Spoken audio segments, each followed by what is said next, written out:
your studio looks as convincing as always. It's so incredibly convincing. Today I actually put a guitar out. That's real. Oh, you put a real one in just to add for. But you want to see the best shit ever? But that's really smart. That's really clever. What color is my guitar? Oh, it's green. Let's see it. Let's see it. It's invisible. Now, does it have to be the same type of green, or is it any green? It must be any green. Must be any green. There's no way your guitar, your Milgauss, and your background are all identical shades of green. No, they're definitely So it's not. just picking up anything in the green spectrum. That's very clever. That's amazing. I know. But I put it here, and it just looks like, oh, hey, Laverne's up, Paul. Hi, honey. This is the beginning of the show, not the end of the show, honey. Just getting ahead of herself. Yeah. What are we talking about tonight? I don't know. I'm gonna drink because I'm fucking pissed off. Oh no, you want to talk about why you're pissed off? I just put out that video. I watched it. What was the problem? It was up there for fucking 3 hours with the 3 hours with the problem with the issue. I didn't see an issue. What was the issue? Tell me. I mean, okay. I wasn't analyzing it. Slow pan, right? Look at the screen. Yeah. Slow pan, right? Yeah. That's what a slow pan looks like. Sure. Okay, this is what was happening. I didn't see that. And if I did, and if it happened, I mean, is that no, the end I mean, of the nobody. world? Yes, it is the end of the world. You know how much fucking care I put into every last detail. Oh, I know. So what happened? These videos. Oh my god, you have no idea. In the rendering, is that how it happened? What happened is there was too long of a gap at the end. I leave a little bit of blackness at the end so I can put in the links for other videos and stuff. I don't want that shit coming in over the end of my video and kill the vibe at the very end. Just when you're, it's all the feels, you know. So, but the thing was too long. So rather than go back in and re-render, I had QuickTime just chop the end off. Oh, and I should have noticed something was up. And I fucking, you know, you have to time these things. You have to put them out at a particular hour. You know, I'm usually shit with this. I post videos at 5 a.m. because I'm finished them and I just want to go to bed. And I just post it and I know it's not going to do as well. You want to do well, you post a video at 8 p.m. when people are settling in for the evening after their dinner and stuff over here. An afternoon for you guys. And I did everything right. I deleted it. It had 2,000, almost 2,000 views and the most amazing comments. And while the comments are lovely, it's also important because the algorithm sees the comments, you know? The algorithm sees the comments saying it sees words, superlatives. Yeah. And the algorithm goes great and it starts promoting. Also, the algorithm does not like when you delete a video and re-upload it. So it's lose, lose, lose, lose, lose. Oshin, go home, you lose, fuck off. So I'm pissed. Sorry. I'm sorry. It's back up now. The issue is taken care of. But like now it's going to sit there now with, I don't know, 400 views for the evening. It's going to look awful. Nah, you'll get a lot of views. I'll tell everybody, hey, have you seen Oshin's new video? It's great. Everybody watch it now. If only that would work in any way. Yeah, well, it might. Yeah. We'll call all our relatives. Yeah. Did you know we're live right now? Yeah, we're live. I didn't know that. I just went live because I just couldn't be fucking arsed. Sorry, you have no idea. Like I'm already getting comments from people spotting the things. Like the first shot. Did you notice the first shot is the Black Beauty, the Pepsi, and the root beer in this form of a father, a daughter, and their dog. Did you notice that? Every single shot. Somebody asked me, like, was that an accident? I'm like, have you met me? Like there are no accidents. Anyway, I'm gonna stop talking about this now.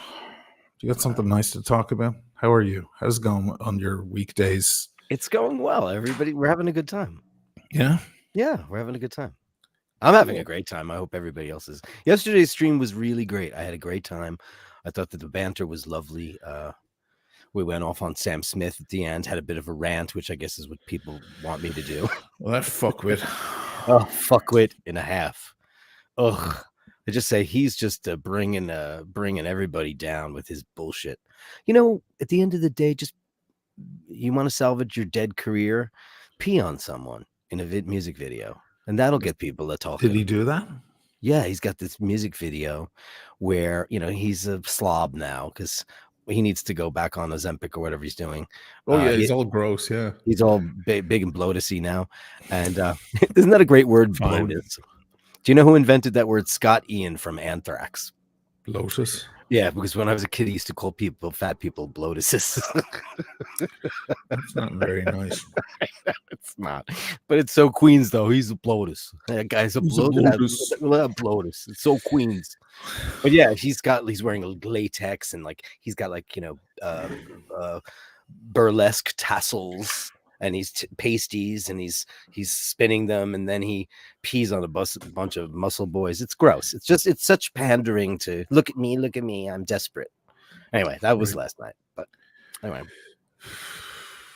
Anywho, that was what we were talking about. Yesterday was I could pick a topic for the day. We started out on it and everybody kind of just goes along with it and then we digress and then we come back to it. And yesterday was all about judgment and how Paul said something really interesting and it was funny because when I looked up judgment, exactly what he said was the first paragraph. It was like originally judgment came from the birth of intellect when you had to decide whether or not that berry was going to kill you or that herb or that branch. It was like deciding what's right and what's figuring out what's right and what's wrong. Oh sure, yeah. Judgment is discernment. I mean, it's going, I don't want to eat there because their food stinks. I'm going to eat there. It's just choosing, really. It's just choosing, kind of a nasty way.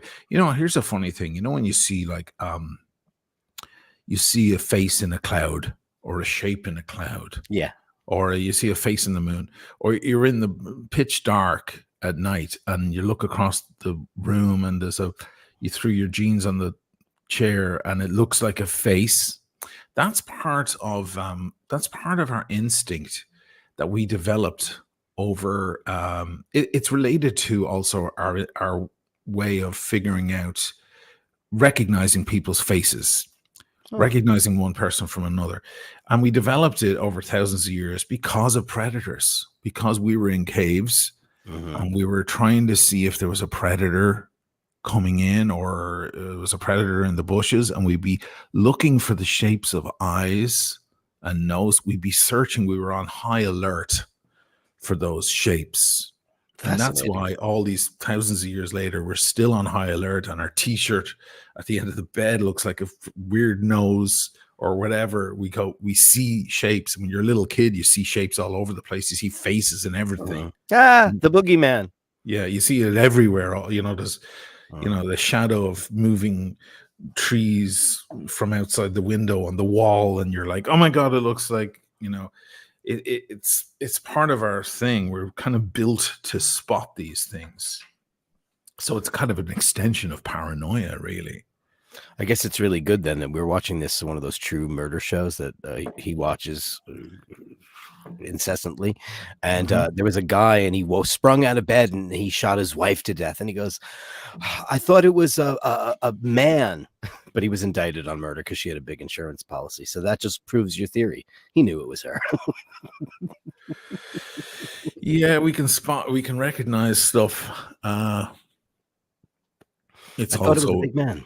It's also one of the ways that we recognize each other. There was an actress I saw recently in an interview who says she doesn't have that. It's a condition that she doesn't recognize faces. She's famous. Was it Jane Fonda or someone like that? It was someone super famous who had this. It might be Jane Fonda. She has this condition where she can't recognize a face. She has to hear your voice first. Come on. And she'll go, oh, hey, it's you. She can't discern. Okay, now this It sounds super racist, okay? But you know the way we think that people from the Far East all look the same and they think we're idiots? You know that shit? I've heard tell of that. Right. You know, right, you might not know whether it's Sing Yi, your young man, or Fung Yu or whatever, right? You're like, oh shit, it's him, because we don't, because those face shapes aren't as familiar to us. Right. And I'm sure they go through the same issue with us, right? We probably all look A fucking same, million percent. right? Yeah. Well, she has that permanently, even with her best friends and family. Wow. Is that nuts? So she needs to hear your voice or recognize you from your height or from what you're wearing. She'll remember, oh, he wears that blue shirt all the time. Oh yeah, that's my brother. Or whatever. Like, isn't that fucking crazy? Well, I mean, at the animal kingdom, they recognize everyone by smell, right? First. So By smell, that's how they, yeah. like a cat will be taken from its litter, and 3 years later, it'll sniff a cat and it'll know it was from its litter. Yes. They know that. Yes. That's amazing. Their acuity for smell is so much greater than ours. It's, I guess, over the years as we've evolved, our sense of smell was considered to be the least of the important ones, right? Brad So Pitt has it too. Are you fucking serious? It's called, Marco said it's called prosopagnosia. Prosopagnosia.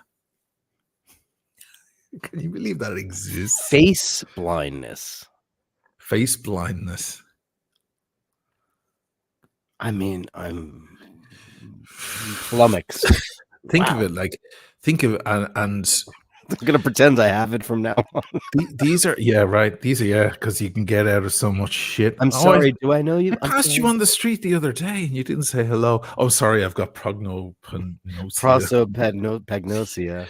Didn't you hear that? It's a condition I don't recognize. Isn't it crazy as well that like Jane Fonda, one of the most beautiful women in history, and Brad Pitt apparently has it. These are people whose livelihoods Is their depend beauty, on yeah. people being able to recognize because they're on the poster and they sell the movie.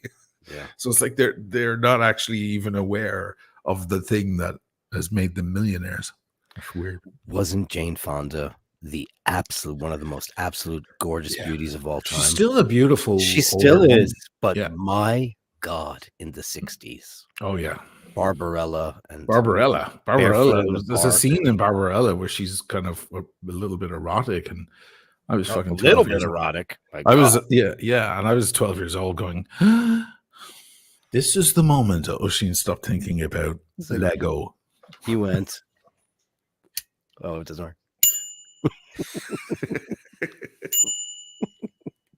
I found this little bike thing in my drawer, and I'm going to put it on my mic thing. So anytime somebody says something great, I'm going to go. Good point. Yeah, she was. I love Jane Fonda. I love a lot of her movies. She's a terrific. I mean, she's a great actress, and she was a great comedian back in the day too. Barefoot in the Park. A movie I happen to love is called Sunday in New York with Rod Taylor. It's a stupid little farce where she meets a guy and gets stuck to him on the bus, and he's handsome and she's gorgeous, and they fall in love. And it's just, and she's, I mean, got to be 22 years old. She's just ravishing beauty beyond beauty. It's outrageous. When women are beautiful like that, there's only a handful of them that Ray says it's Jamie Lee Curtis. I might be wrong. Isn't she also hermaphrodite? She's also hermaphrodite. I can barely say that, but it might be Jamie Lee Curtis. I might be wrong. I was just trying to remember who. And also Raquel Welch. She's a beauty. Raquel was probably my favorite when I was. Oh, is that right? Raquel was your favorite? Raquel. Yeah. Yeah. Well, you got good taste, my friend. Because wow, can you believe she's a lot of woman? That's a lot of woman. That's a lot of woman. Can I believe what? How can you believe that she's gone?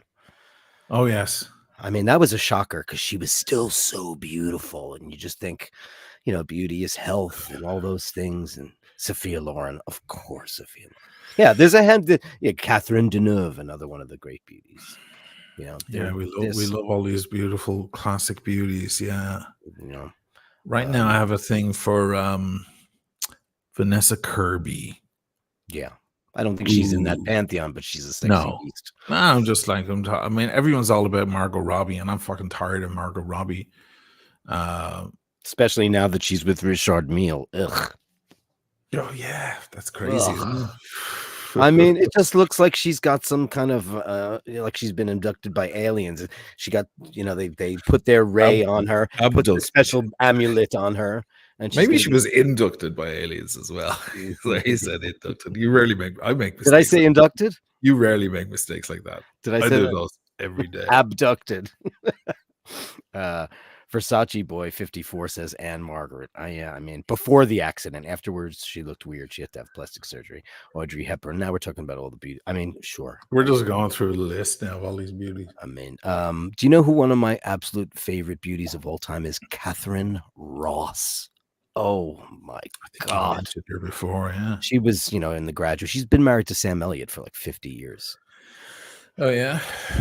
In The Graduate. Oh my God, what an absolute stunner she was. I mean, just She looks like one of those women who doesn't realize how beautiful she is. yeah, but isn't that the most beautiful thing when people Yeah. who are that beautiful don't know it? That is very attractive. Yeah, because I've when you know known it, a few women like that who don't have a whole lot of confidence and think they look awful. yeah, And it's kind of sexy because they're not, because they're beautiful, and it's kind of fucking sexy. it's When beyond sexy when somebody's unaware of no it. dude can know that he's attractive ever. Men They have shouldn't. to all think, yeah, they should never ever know. That you're an I mean, ugly in the gay beast, world, yeah. maybe it's different. It's different, but Well, yeah, they're just peacocks, and there's nothing more unsexy than peacocking. It's just so unsexy. yeah. So unsexy. Eddie says Liz Hurley in her prime. Oh yes. What Liz an Hurley absolute- still looks good. She is. Anybody ever Yeah. remember her with her nose before she had it done in Passenger 57? Hey, sometimes just that one little tweak makes all the difference. Jennifer Aniston, she had a Especially to different the nose. Yeah, the Nose can change everything. Yeah. can change absolutely everything. Yeah. But if I was you get your nose done, you don't look like the same person. You're unrecognizable to your friends and family. It will change your entire face. We have our first super chat of the night, and guess who it is? It's Nathaniel Hannon, $4.99. How about Taylor Swift getting Time Person of the Year? That sounds about right to me. I mean, she revitalized the economy in the United States single-handedly. I mean, her and her crew. Yeah. Wasn't single-handed. How many crew does she have? 500, 600, whatever the hell she has to build that stage all over America and all over the world. But she just created commerce in every town she went to, which she sure did. Little micro economies all over the place. Yeah. I have nothing against the woman. I like her. I also think she's hot. And she's a woman who's hotter now in her 30s than she was in her early 20s. Is she in her 30s now? I guess she is. Yeah. 31 or something. I have a hard time believing Britney Spears is in her 40s. That shocks the crap out of me.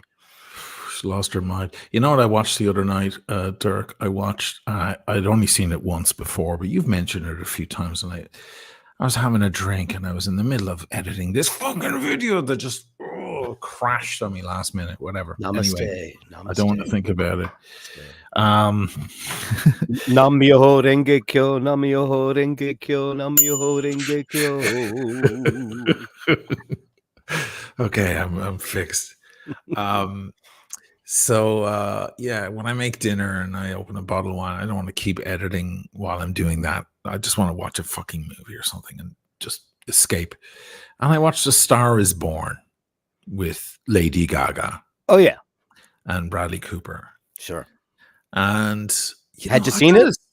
I'd seen it when it came out and I thought it was okay. Mm-hmm. And once again, I thought it was okay. I think they should have fleshed the story out better. I think there could have been a lot more to it. I think they kept it slim and trim. They did. It was for commercial reasons. It could have been a much richer story. They could have added another 20 minutes or half an hour on there to make it make more sense. Because he went from, he fell from grace and he fell real fast and then commit suicide. It was too fast for any of that shit to happen. But you're right, man. Like, she is great, but his performance is Yeah, she's Outstanding. really good. He Yeah. is incredible in that. You can tell he knows. I mean, he's been a drunk before. You can tell. Yeah, well, he's a recovering alcoholic. Yeah, you can tell. He knows drinking. Nothing's worse than when you see an actor who doesn't know drinking trying to play an alcoholic. That Oh, dude, I yeah. was like, oh, he fucking knows. Yeah, He it knows. was. You know, have you seen any of the other iterations of that story, like the Well, Judy Dolly Garland Parton did one? one, right? No, Barbara Streisand did one with Streisand Chris did one. Christopherson, which you Yes. probably love that. Like that, Paul loves that one. I watched it again recently, and it's very 70s, and she's fucking great, and he's a terrific actor. It's a Yeah. little bit more rock and roll 70s, dirty jeans and halter tops, and it's a little Mhm. bit more everybody doing blow, and Right. it's a little bit more of that 70s thing. And it's kind of the same, whereas he falls in love and it kind of sustains him, and then when he sees his star fading and hers rising, it's just enough to just knock him right back over the edge. The original version, well, the original version was in like 29, and I've only seen half of that, but the most famous one prior was the Judy Garland James Mason one, and that's a very, very long film that they cut down because the studio said it's too long. I have a feeling like this one was that too. It was probably a longer film. Yeah, probably was. And another thing is that song, that famous song, Shallow. in the shallow. Yeah. She should have sung that at the end again. She sings a totally different song at the end. I'm And like, it's why the? crap. And it's not as good. She should have sang that by herself in the shallow again, because now we all get the point of being in the shallow. I was like, oh, where's the poetry, guys? Come on, wake up. And Two it's a things. Diane Warren song, by the way. Oh fuck. That's Okay. why it sucks, because listen, I know you're very successful, Diane, and I have all the respect in the world for you, but I just really think most of it is just Drivel. It's drivel. drivel. Yeah. Yeah. Whereas Shallow is a very, very strong song. Also too short. They definitely chopped a verse and a chorus out of that. There's no bridge. No, there is a bridge. Oh, there is?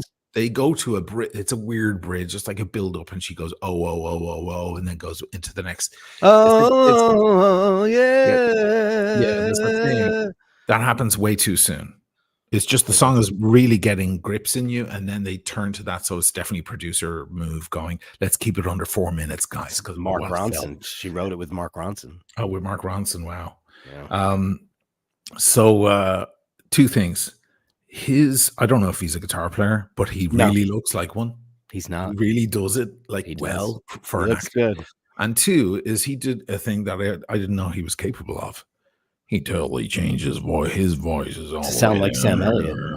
Yeah, Sam Elliott just sounds like that. But did you hear the story of how that happened? No. I can't see. This is what's great, that you noticed that it was completely intentional, because he knew he wanted Sam Elliott in the role as his brother, and he approached him by getting on the phone and talking like this to him and saying, "You'd be the perfect." He had worked on Sam Elliott's tonality before he approached him for the role. I can do deep voices. You know that I can. Yeah. I can do Lenny, and I can In do the other world. voices, right? I can do all sorts. I can go down there. I can do all sorts of stuff.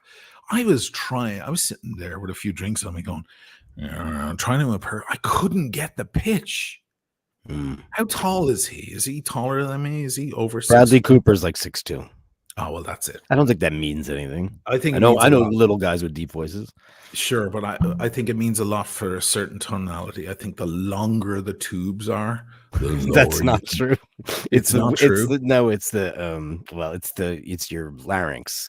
It's your vocal cords, the thickness and the thinness. Everybody's voice is determined by microns on what pitches they're able to do. Well, just let me believe my theory. Okay. Well, I mean, I think innately you have a pretty deep voice. It's pretty resonant. And as we get older, here's a funny exercise for you. Watch this.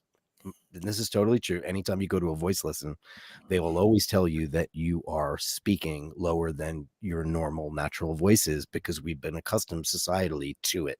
So here's the exercise. You go like this. Go, ee-ah. Yeah. Yeah, you That give me notes to sing though. yeah, you go Okay. ee-ah. I don't want to That do it. I don't want my voice to go up so in the pitch. I want it to stay low. yeah, yeah, that's right. So the is really where you're supposed for your comfortable voice range is supposed to be up here, but everybody would sound like an idiot. That's the cartoon voices I used to do for Cubo. I'd be like, okay, kids, get in the house. What are you doing? It's like, Mickey Mouse or, but we're all trying to be such men, We're all trying to be gunslingers. As I get older, I realize the fewer words I say and the deeper I say them, the more important they sound. You know, That's the there's truth. nothing better than the guy in the corner who says very little, and whatever he says, he really means, and it's very sage and wise, and he says it with a deep voice, and it's like the whole room freezes. That's. By the way, Commanding. Sam Elliott is the brother, right? Yes. That dude is the most American person I've ever. It's like the perfect American. I mean, he's the guy. That's what a man looks like in the dictionary. Man. Right. Sam Right. Elliott. Sam Elliott. Man. With the voice. Yeah. It's a beautiful thing. Yeah. Anyway, He's I great. enjoyed the film anyway, but I was like, this could have been so much better. Then I go on YouTube and I look up the song. It's got 1.5 billion views. Yeah. And won the Oscar. Billion. Their version that they did at the Oscars was so great because he directed it.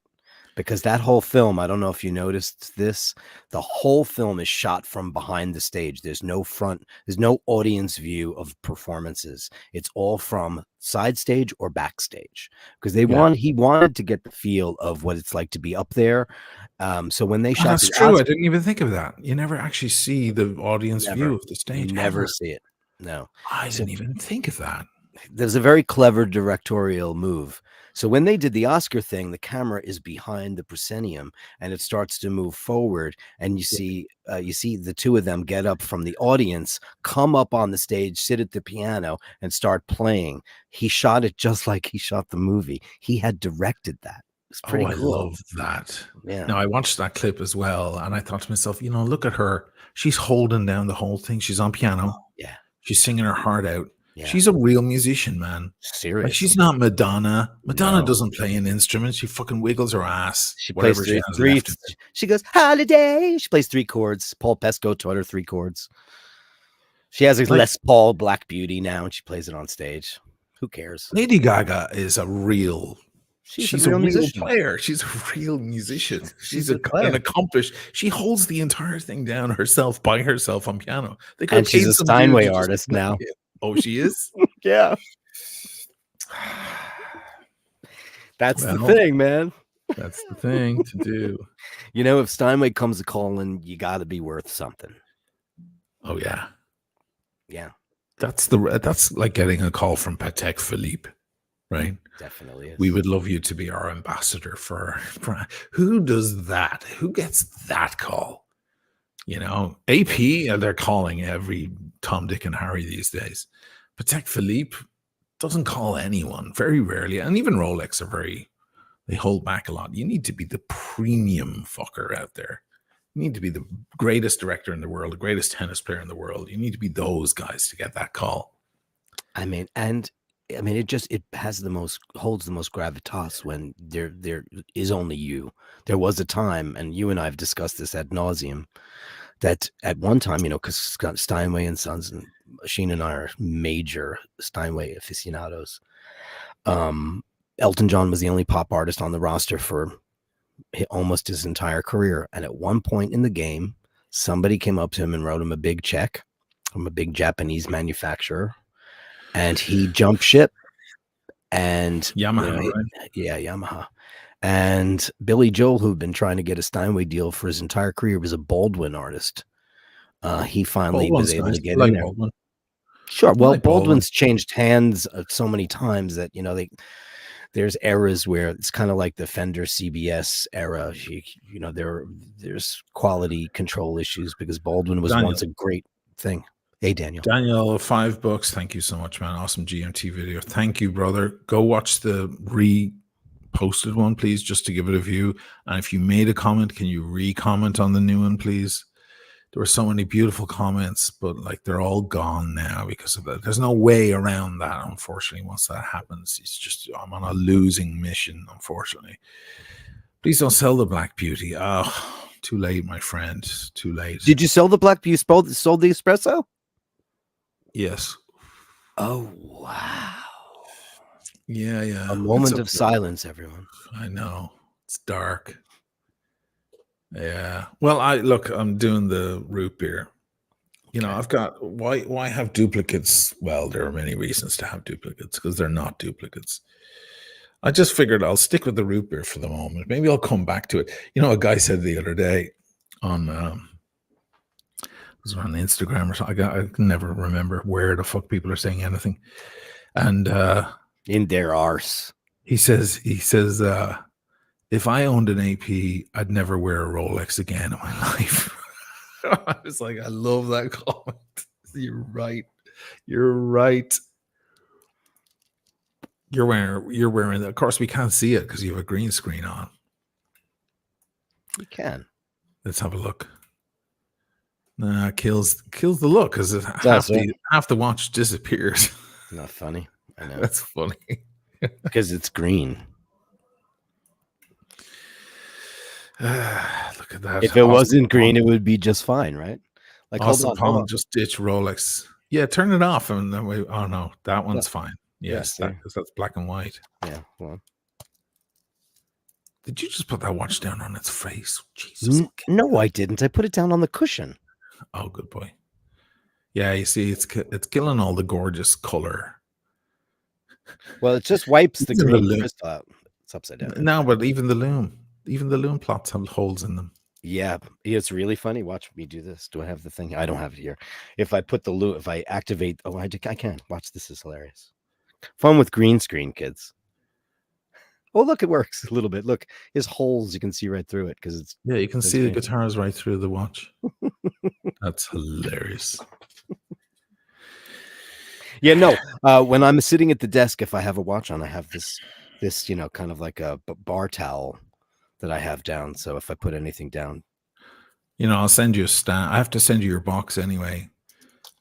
So I'll send you a nice little stand to put your watches on. Scott Smith, do AP offshores have a wait list? Hell yeah, they do. Everything AP has a wait list. Yeah. The only thing that doesn't have a wait list is the code 1159.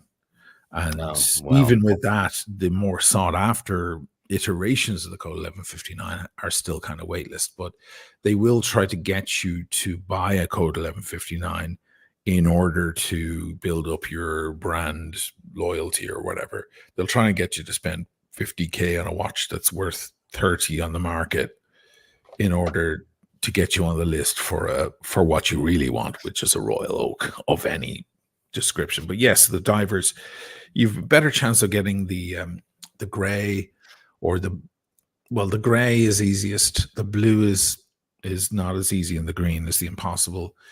I'm not saying the gray is easy, but it's you have a better chance of, it's easier than the green and the blue. And the gray is a beautiful watch, white gold, beautiful, white gold, details on the dial and so on. So yes. Anyway, but everybody do us a favor, and two favors. So we've got some business. Let's get the business out of the way. One, go watch his video because he worked really hard on it. After tonight's show, before Timmy, it's not that long. It's about 8 minutes long, right? 8 and change. Yeah, you don't even have to watch the whole thing. Just turn it on, give it a like, go and give it a comment. Because he's look at him. Look at his face from scratch. Look at his face. I know. I'm fucking. I'm deflated. You don't understand. Like when you're putting these videos together, man. And it's hard enough. Look, ask any YouTuber, anyone who puts real content together. It's always way more work than it seems. Always. Now take that and multiply by 400,000 for any of my videos because there's so much care and careful precision going into every tiny little thing. And then the broad spectrum of the narrative arc over the whole thing. It's just labor. It's just so much labor. Anyway, whatever. I'm gonna fucking shut up now about this. It's not reflective of your good work.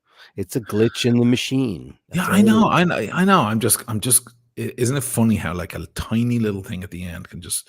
Meanwhile, people loved the video anyway, but I'm freaked out because I'm like, okay, what's the point in having a beautiful? I bought this dolly thing that the camera moves on. You see, so the dolly, it's like a little motor Like a and it goes steady across. cam kind of Yeah, thing. yeah, it's a little tracker motor thing with a remote. That way, I'm able to get these sexy shots. Hey, I'll fucking show you right now, and I'll describe some of it because I'm sure some people out there who are interested in starting a channel might pick up on this info. You see, I'm back down to 450 views. Oh, shoot me in the head, in the head. And you know, what's the point in having a smooth pan if it's not smooth? What's if it's jitter, if it keeps jumping every couple of seconds? You're like, well, that's killing the vibe completely, right? So anyway, I'll shut up. Okay, so this is the opening shot. Now, the three watches that I feature are the Black Beauty, the Pepsi, and the root beer. Do you see anything there in the picture? I mean, it's not quite red that she's wearing, but it's almost a red. He's all in black. And look at the dog. Look at the colors of the dog. Wow. That's attention to detail that only you would. I mean, maybe somebody in film school would say. Somebody already wrote to me about it. And I was like, did. yes, you got it. Yeah, because people pick up, I put Easter eggs through all my videos, little tiny Easter eggs everywhere. And some of them have never been found. And a lot of them have been found. But when I do a shot like, look at this. See that smoothness there? It's beautiful. So this thing was it was jumping every couple of seconds. I'm like, no, it's funny. I was looking at the wood during that shot. While I was enjoying that shot, I was looking at whatever this custom engraved piece of wood is, which is gorgeous. So this is Mono Zero. This is what's his name? Drakkar, is that his name? I met him actually here in Venice, and he's made me a lot of wood pieces. He made me big ashtrays for the cigars. He builds tables. He's a wonderful guy, big Seiko fan, like Grand Seiko and high level Seikos. And he's made me a lot of gorgeous pieces of wood. And this is the first time I used this particular one for the shot. There's another, like if you go to like that, you want that to be smooth like it is. Yeah. You don't want it to go. I watched it. Was it not smooth? Did I miss jumping? Maybe you were just enjoying it. Maybe you just put it down psychologically to a YouTube, maybe glitch, which a lot of people do. Yeah. I mean, I watched this whole thing. I was like, oh, look, it's in the dirt. All the different locations you had. Then you had the bezel was like that kind of macro photography to me is crazy. I don't know how you do that. What, the super close stuff? Yeah. Yeah. Like when you were doing like what is the word? The knurling. The deep knurling on the bezel. It's just, whenever you get a real watch in your hand, you go, wait a minute, it doesn't look like all that. So for example, here I'm talking about, I'm not going to play the sound, but here I mentioned that people wait for a long time before they get the call. And look what happens. You get the glimmering light in the background. Look, there's the call. That's you getting the call. Sometimes a half a decade. I watched it. I wasn't like but I just kind of went through it. I really was like, oh, this is a really good one. Sometimes for half a decade. You talk about these macros. These aren't even my heaviest macros. I can get way closer than that, by the way. I can get so close that 8 is the entire frame. I didn't do any of that in this video because it was off point. But I can get mad close. These are all shots from Verona, by the way. Sure, I noticed that too. You recognize them. Yeah, there's Liddy in the background of one of them there, and there's me. And then I noticed you were eating a tortelloni. I was like, "What the fuck? He never eats pasta." That guy. He's having a tortelloni. I was like, "Wait a minute." But it looks like spinach tortelloni, so you probably was okay for you. Or It was. carciofo. I probably suffered, but it doesn't matter. Here's my focus pulse. So now you have the root beer in focus. Then we pull to the Black Beauty in focus, and then we pull all the way to the front. Yeah, Simple focus pulls. You know. Yes. Anyway, and then this is one of the best shots I've ever taken on the channel. When the kid runs toward the crystal. It's a nice shot. Anyway. Well, it looks beautiful. Thank you, man. It really does. Thank you, sir. Carlin Martin. Namaste. Namyoho Renge Kyo. Namyoho Renge Kyo. Namyoho Renge Kyo. I need the Tibetan monks.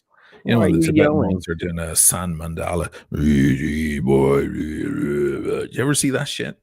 I went to see a sand mandala being built in Trinity College years ago.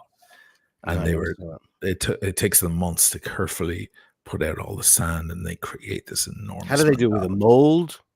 They have this, like, these crazy pieces of steel that they scrape over, and they carefully put all the colors together. And then I went along for the destroying of it, because they take it and then they fuck it all up. They put it in a big cauldron. They take it to the river in the town, and they throw it into the river to get rid of all the evil spirits. But they're all like, I need one of those, and I need it fast. Like they do this chanting, low chanting. Speaking of low voices, Carlin, $50. What are you doing, darling? Oh my goodness, woman. Thank you, Carolyn. I want to show you guys a gift that I just got from Carolyn. I'm going to show it on my Christmas gifts video, which will be out at the weekend, which I'm also working on. The GMT video is insane. Thanks, girl. I am a GMT fan girl. Yeah, she has the Black Beauty, and I had to take a shower. Thank you, darling. That's hilarious. That's too nice. Yes. Martin Gutnier, how do you say that? Gunter. $25. Thank you. I like this. I like this pattern we're getting into here. GMT video is great. I enjoyed it. Everybody super chat, you get a little ding. No, the Explorer 2 is still available, Martin, if you want it. And the guy who, let me tell you what happened. The guy he's part of the, I won't say his name just in case he wants to remain anonymous, but he's part of the Whiskey and Cigar bunch. He also threw in on the Milgauss, by the way, Dirk. And indeed. Yes, and he put down a deposit saying, listen, I'm not sure which one I want, whether I want the Explorer 2 or the GMT. And he was taking his time, like, to kind of mull it over. Which one do I want? Because I like them both. And then I put out the video, and like 30 minutes later, I get a text going, okay, I'm going to go for the GMT. Well, I wonder why. So, yeah, people, they shop with their eyes. So this is what I got from Carolyn as a Christmas gift. It's black. We can't see it. It looks like a Patek box. It's not black. It's Macassar. It's Macassar black. Wood, right? I don't know what kind of wood. You have to ask Carolyn. Anyway, it's a part came out. It is a little cigar smoking accessories kit. She put your name on it. She put my name in there. That's my name there. My name is on the tray. Okay, the letter O is in the cutter, and then there's a puncher here. So you sit the cigar on that like this. Wow. Yeah. Isn't that lovely? Stunning. Isn't that lovely? You can carry that around. So these are made and customized. Is that something you take with you? Yeah, you take it around with you, and you open it up on a restaurant table or at a bar or at the Florian in Venice. At a restaurant table, because you're smoking indoors, because you care, because you can.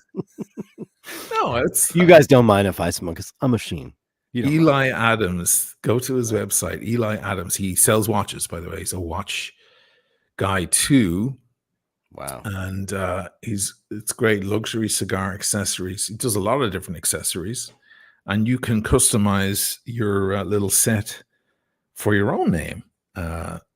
Obviously, Carolyn took care of this one for me, but yeah, you can get your own name, or if you want it as a gift for someone or for yourself for Christmas. I That will be is featuring it with absolutely lovely beyond photography. gorgeous. Isn't that beautiful? Yeah, that wood is, I'm assuming it's Macassar, which is a rare kind of wood. It's heavy. It's very, very Yeah, heavy. it's beautiful. You saw it a lot in the Art Deco times for architecture, doors, walls. You'd walk into somebody's tufted bedroom, and it'd be like tufted satins and Macassar. It's quite beautiful. Let me show She's you a woman the of incredible taste puncher. and style. A puncher is a lovely way to cut a cigar. I'll do all of this again, but why not do it here? This is a nice puncture. It's a lovely way to cut a cigar rather than cutting in, like, rather than doing the whole bris, the full Oof. covenant, just Did you punch. have to say that? Sorry, I'm not a moil. Moil. Hold on a second. Jesus. No, So thank you, people. Tim anyway, Ray with the $5 bing. Thank you, Tim. thank you, Tim. I'm gonna put it on the microphone stand. I'm gonna put it there. Get the ball rolling. This is great. We got to do a ding for every different Get a ding super chat. anytime a super chat. And we do have something coming up. I don't know if you want to talk about it now. We could talk about it on another show, but we are for the other piece of business that we have to talk about is, listen, guys, and I said this last night because somebody said you're going out on 2 streams. Why is that? I said because Oisin's got a big channel, but he's got a bunch of shows. iBashers is freeloading. Please, go on this stream. I put the link down, like and subscribe on that channel, because eventually we're going to pull the rug out and it's going to be only flying on the iBashers channel. That might be today, man. This might be the last iBashers that goes out on on this channel.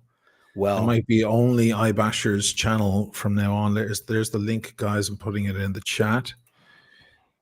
By the way, you thought last night that I did, because commented. It wasn't me. It was me. It was you. Yeah. I realized that. Yeah, I was like, oh, thanks, Ush. Yeah. There it is, guys. The iBashers. The show is right now. It's live at the exact same moment on the iBash. If you want to go over there now, you're not going to miss a beat. You go over there and just sub while you're there. You can watch the rest of the show from there. Because I think this might be the last one, dude. Well, then we should let everybody know that we do have something coming up, and we're going to have an iBashers channel giveaway, but it's only on the iBashers channel, and I'm not going to tell you what it is yet. You have to wait.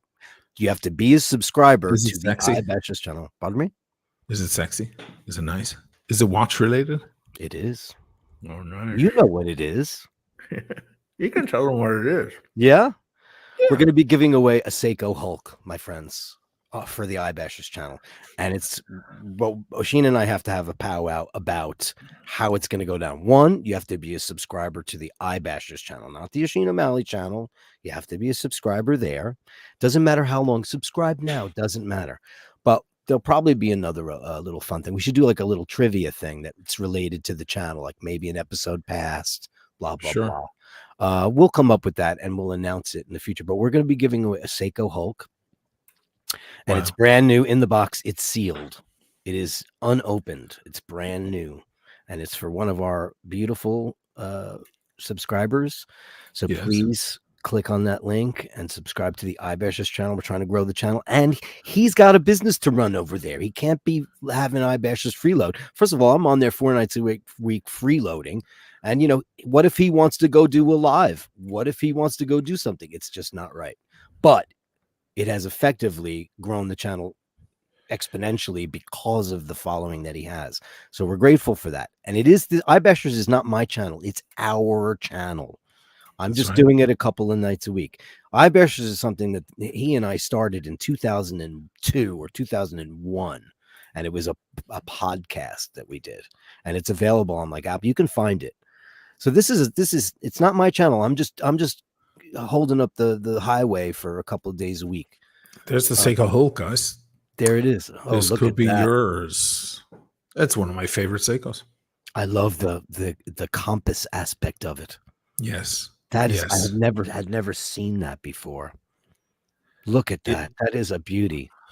Guys, don't you want that to be yours? Isn't it beautiful? Isn't it lovely? Wouldn't it look great on your wrist? Subscribe now.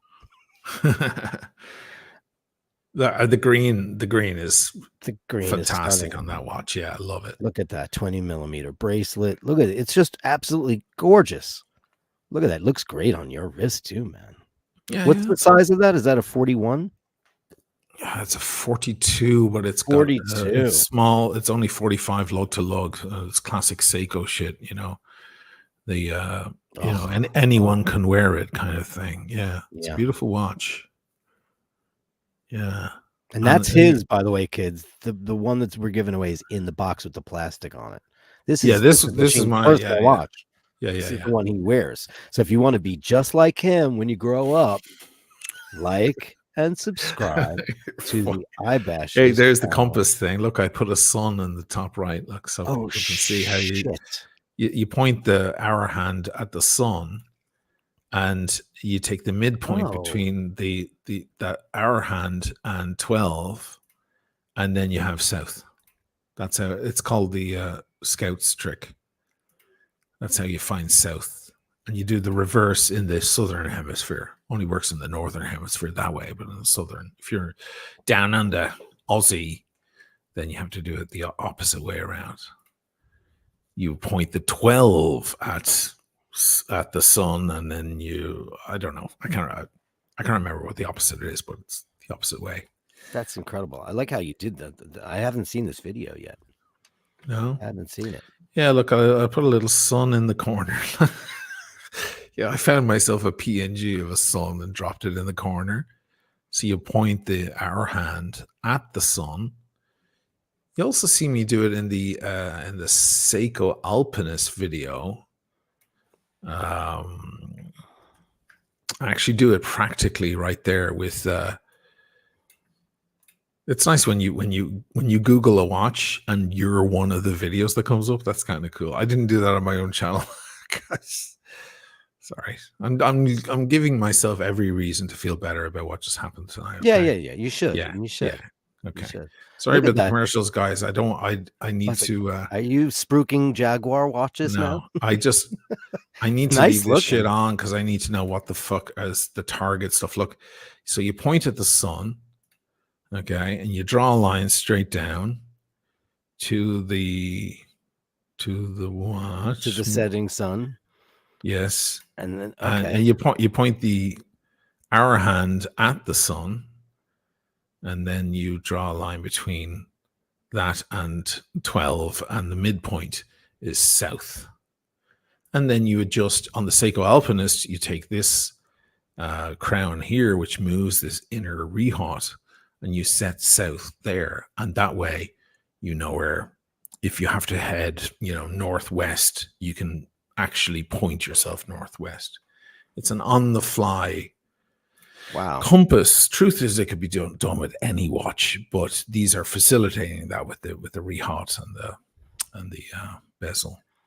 Like and subscribe to the iBashers channel now, and it could be yours. Everybody loves a giveaway. Come on. Yeah, it's nice. That's a great watch as well. It's beautiful. Absolutely gorgeous watch. Wow. And he wears it, kids. It's not like it's a random act. It's not rando. So it's a well-loved watch from a respected watchmaker. Hello. So, like he said, he's going to pull it's the the land tortoise. The land yes, you're tortoise. Right. Yeah, because it's for land. It's for going through forest and stuff. We call it the Seiko Hulk because it's so green. And it's kind of flashy. It's shiny.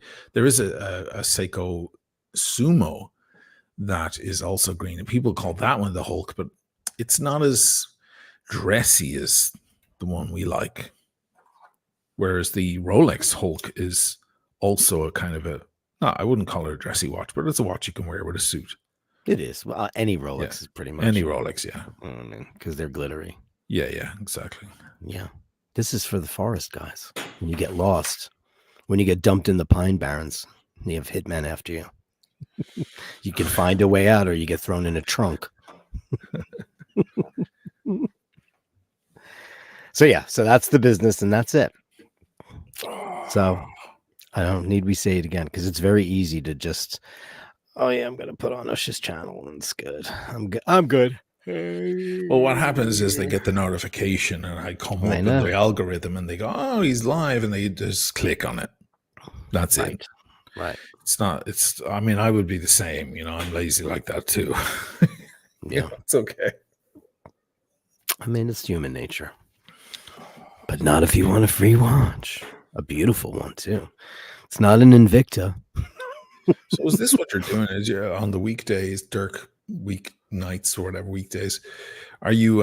Is there a different topic each time? Because I notice you keep adding a topic. Yeah, that's nice. Yeah, basically, like over coffee in the morning, I'll have a conversation with whomever and come up with just a starting point. It's not the whole show's not about it, but it can be a starting point.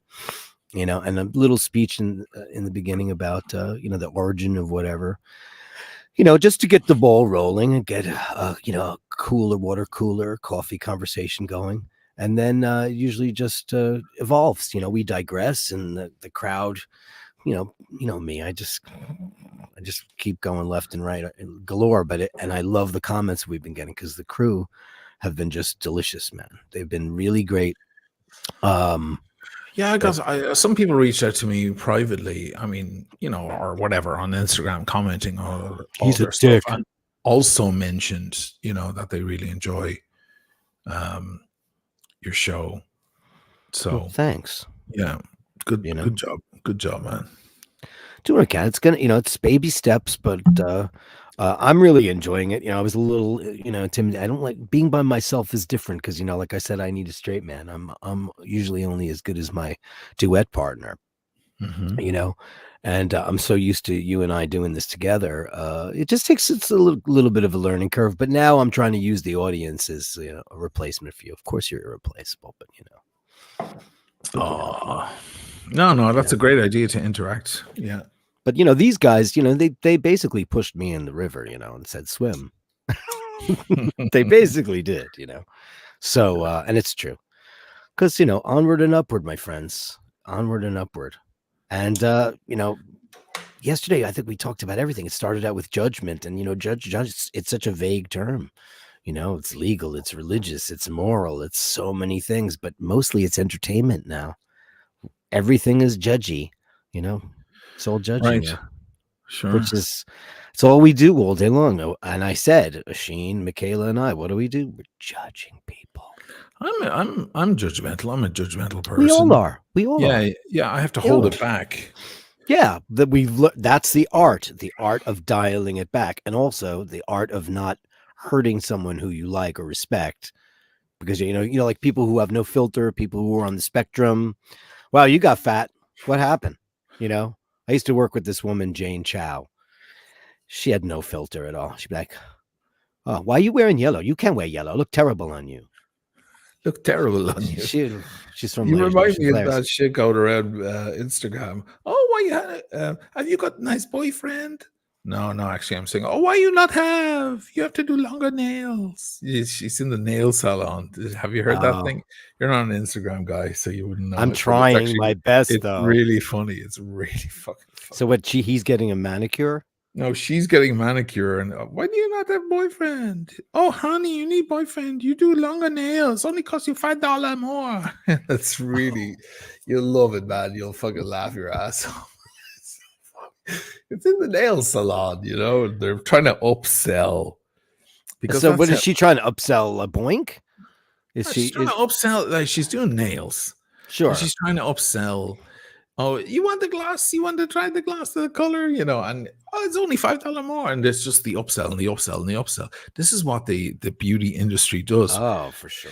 Vanessa, I told the story there the other night. She was in that. She did that, not nails, but she did like high level stuff Beauty, for the yeah. fucking stars and all that. And it was all the upsell. It was the conversation that would ensue as she's there massaging your face and using all sorts of crazy equipment and so on, and exfoliating your skin and all that. She upsells the shit. So a woman walks in thinking this is going to cost me 200 quid, but then she winds up spending 600 because she wants the product, she wants the bottle, she wants the thing. Yeah. And the upsell is all part of it, and then the tips, and that's how they make their money. She used to come back to the house with like a big bag of little tips in little paper bags. There'd be $5 in there, it'd be $50 in another one. That's how they did it. Oh. Yeah. Did you ever see that YouTube video of the guy from Queens, and he goes into a nail salon? He's just like a regular American guy, and like he's sitting at the Korean nail salon, and they're doing his nails, and the girls are all having fun, and at his expense talking, and then he just goes off on them in Chinese. No, he speaks fluent like Mandarin and oh, Szechuan. right. I think I've seen that one where he's actually sitting there, and it turns out he understands everything they're saying. Everything they've been saying. That guy's a hero. There is a paranoia though when people around you are speaking a language you don't understand. I used to play this game. Yeah, you think they're talking about you. Yeah. Yeah, you think they're talking about you, and they're not. Probably not. Especially if they're looking at you and like.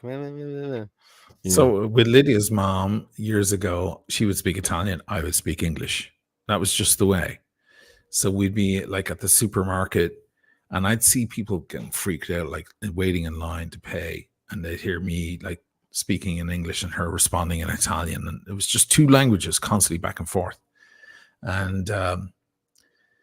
And sometimes I'd fuck around with them, and she'd be like, also we have to pay that bill, or, we should cook dinner, blah, blah, blah. And I'd be like, and what did you do with the body? and in Italian, she'd be like, no, come on, give it up. Stop your messing. And I'm like, really? That's disgusting, and people in the audience, in the line would be like, oh my God, they feel like they're earwigging something. I did one time, my mom was in the back of the car, and Lydia's mom was just going on and on in Italian for ages.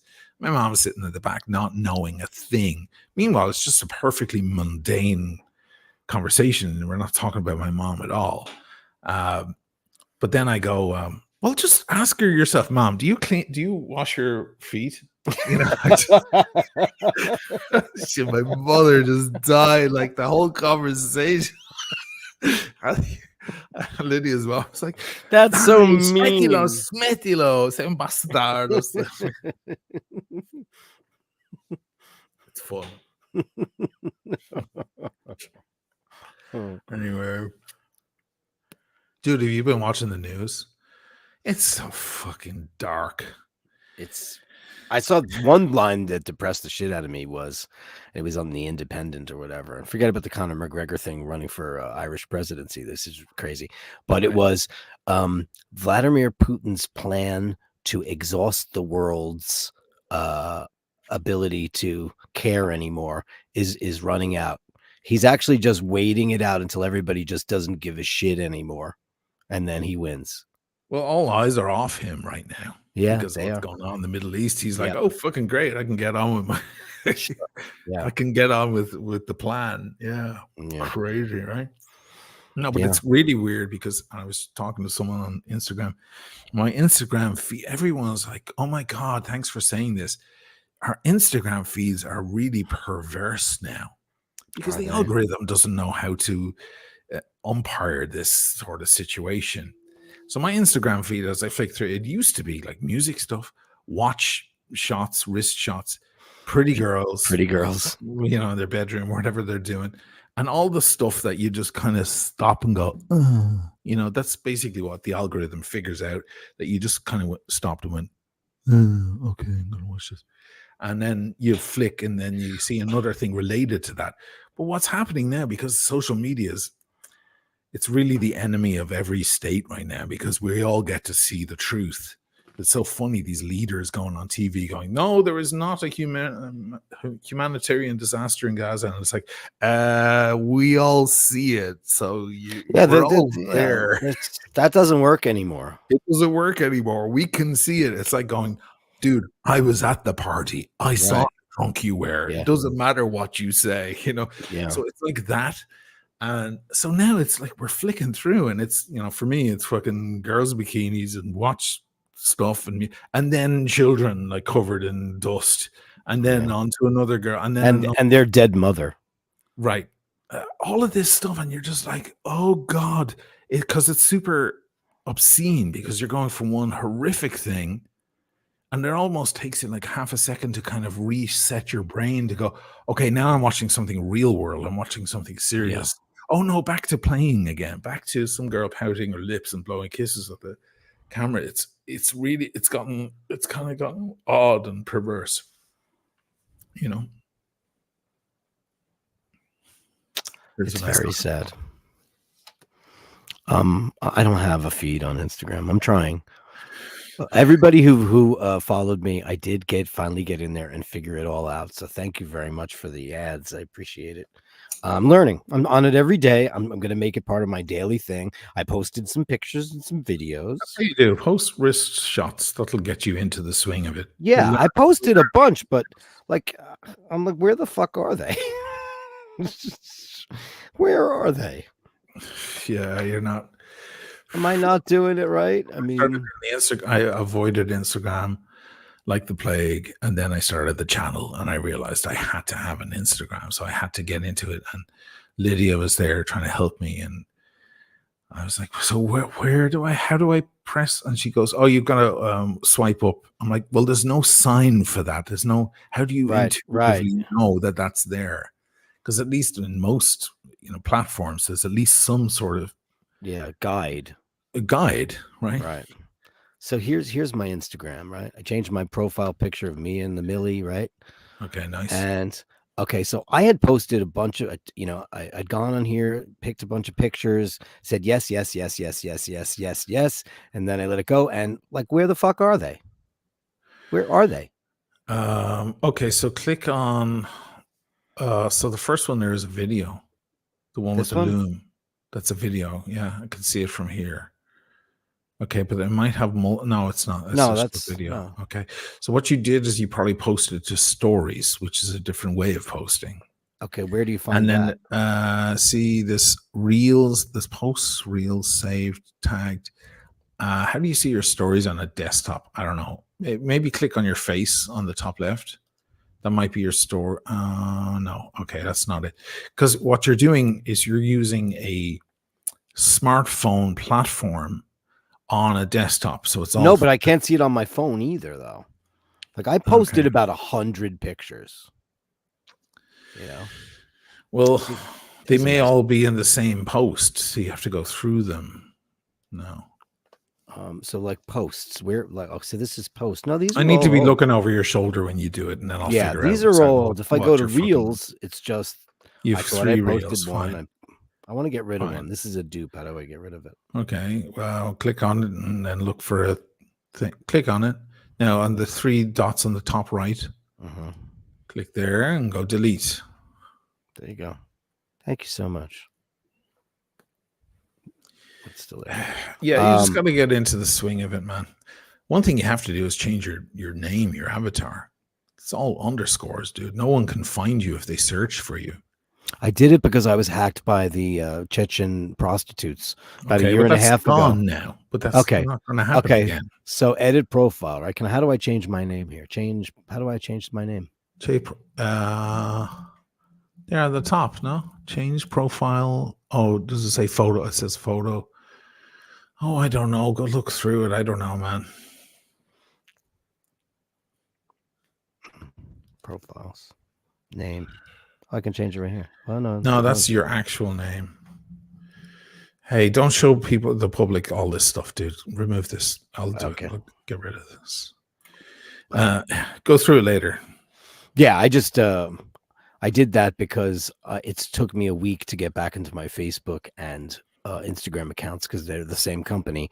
Because I know somebody said Svetlana loved your video. I was like, who's Svetlana? And I clicked on it, and it was a picture of some sexy bitch, and she was coming out of a shower, and she had glitter all over her boobs. And I was like, I didn't post that.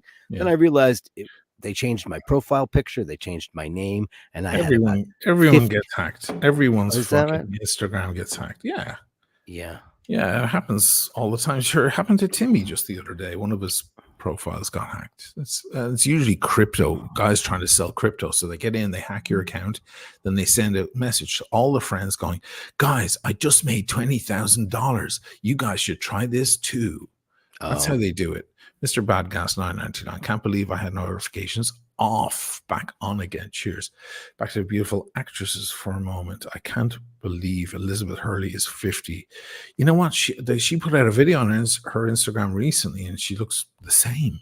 She doesn't look changed at all. She's in the swimming pool. I'm like, she's a super bang. For fucking 50, she looks amazing. She 50. Yeah, 50. Wow. That was an SNL skit, right? Kristen Wiig, I'm 50. Just looking at Kristen Wiig makes me laugh. Especially the chins. She does a lot of. She does that a lot. Which is chins. Yeah. By the way, guys, Elizabeth Hurley is 58. Wow. I knew she was older. I was like, wait a minute. I think she's my age. She's exactly 5 days older than me. Oh my God. And she looks a lot better. She's a lot more beautiful than me. You look good for 58, dude. Jesus. Perhaps, but she looks better. I mean, I'd give you 48. Well, thanks. She's she's one of those lifetime beauties. She really truly is. She really is. She could have had a better career too, because she's not a bad actress. I don't know why she's all right. She's just her. She's not dynamic, but then again, neither is Harrison Ford or. Oh no, he's one note.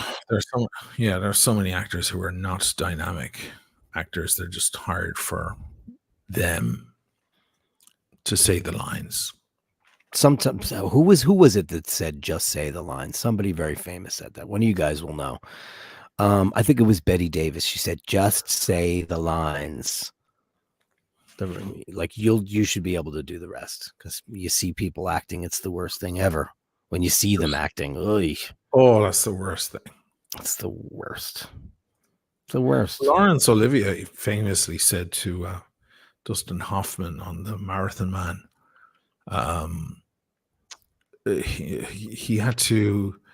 he wanted to look tired and worn out, so he jogged around the block a few times and then was like, okay, get the shoot ready. I'm going to go jog 6 blocks and then come back so I look all sweaty and out of breath, and then get ready to shoot. And Laurence Olivier said to him, why don't you just try acting? It's a famous line. It's a famous line. You got to love our Larry. He had a lot of good ones. Yeah. Why don't you just try acting? And then they asked Daniel Day-Lewis about that quote, and he didn't like that. He said that actually what that means, what that says to him, is that Hoffman knows more about acting than Laurence Olivier. I don't get that at all. He was just being cunty. That's what he was doing. Like, right. Dear boy, he was very cunty. Yes. You know, our Larry. My favorite quote is the one that he gave to Frank Langella. What did he say? Who's also a great actor. Great actor. And what a voice on him. Right. So his book is called Dropping Names. I might have mentioned this before. If I did, it's still delicious. So he got to, he was young and beautiful, and he was poking around on both sides of the fence being a bad boy. Really? And he was hanging around with Sir Larry for quite a while. Because Larry liked young, beautiful things of both sexes. And he said, he pulled him aside and he goes, dear boy, in this business, one must learn to hide the Nelly. The Nelly? The Nelly. Like, if there's any evidence whatsoever of you being even slightly gay or effeminate, hide it. Turn it down. turn it off. One must learn to hide the Nelly. Nelly is a very nasty word for, it's like the F word for, you call somebody a Nelly. It's like, that's a very effeminate term. Oh, I see. Like he's a real Nelly. I'm You not never heard familiar. that before? I've never heard that. Actually, I think it's an Irish term too. I think the Flatfoots used to say it, right? He's a real Nelly. He's a Nelly. Yeah. I didn't know that one. Yeah. So Frank, he told this guy, he was very camp, Larry. Very, Mhm. very camp. Very grand. He was like a grand dame of actors, Yeah. I mean, he believed the press. He was good. He Or a was great. Nancy. I've heard of Nancy. Yeah, Nancy. That's He's a a real very old one. Nancy. Yeah, I've heard that one. That's an old one, Nancy. It's funny. I'm gonna resurrect them because they're humorous now. You can what is it called? Reclaim them when like the hip hop community took back the N word, and what happens when you take the word back? You reappropriate it, or Yeah, it's the treadmill. It's the dysphomism euphemism treadmill. yeah. It's when words and phrases change their meaning over time. Mm. Many euphemisms have changed. Well, one of the famous ones was shell shock was changed. Mm. Shell shock was after the Great War, right? And then, so the soldier would come home and he'd have shell shock. They finally got rid of that and they replaced it with PTSD. Yeah. There are so many words that went, like imbecile was not an insult for a long time. You call someone No, it was a medical term. It was a medical term. Leave him alone. He's an imbecile. It's okay. Whereas now you say imbecile, it's an insult. Yeah. So a lot of words go from being nice to good or good to not nice. It's called the treadmill. Oh, I mean, it's a phenomenon of English language. Tons of terminology that we can't use anymore. What did I say to somebody once not long ago? I'll remember it at some point. But somebody said, I don't think you're allowed to say that anymore. And I thought it was the most benign thing. There's a lot of things you can't say anymore now because of the way things have gone.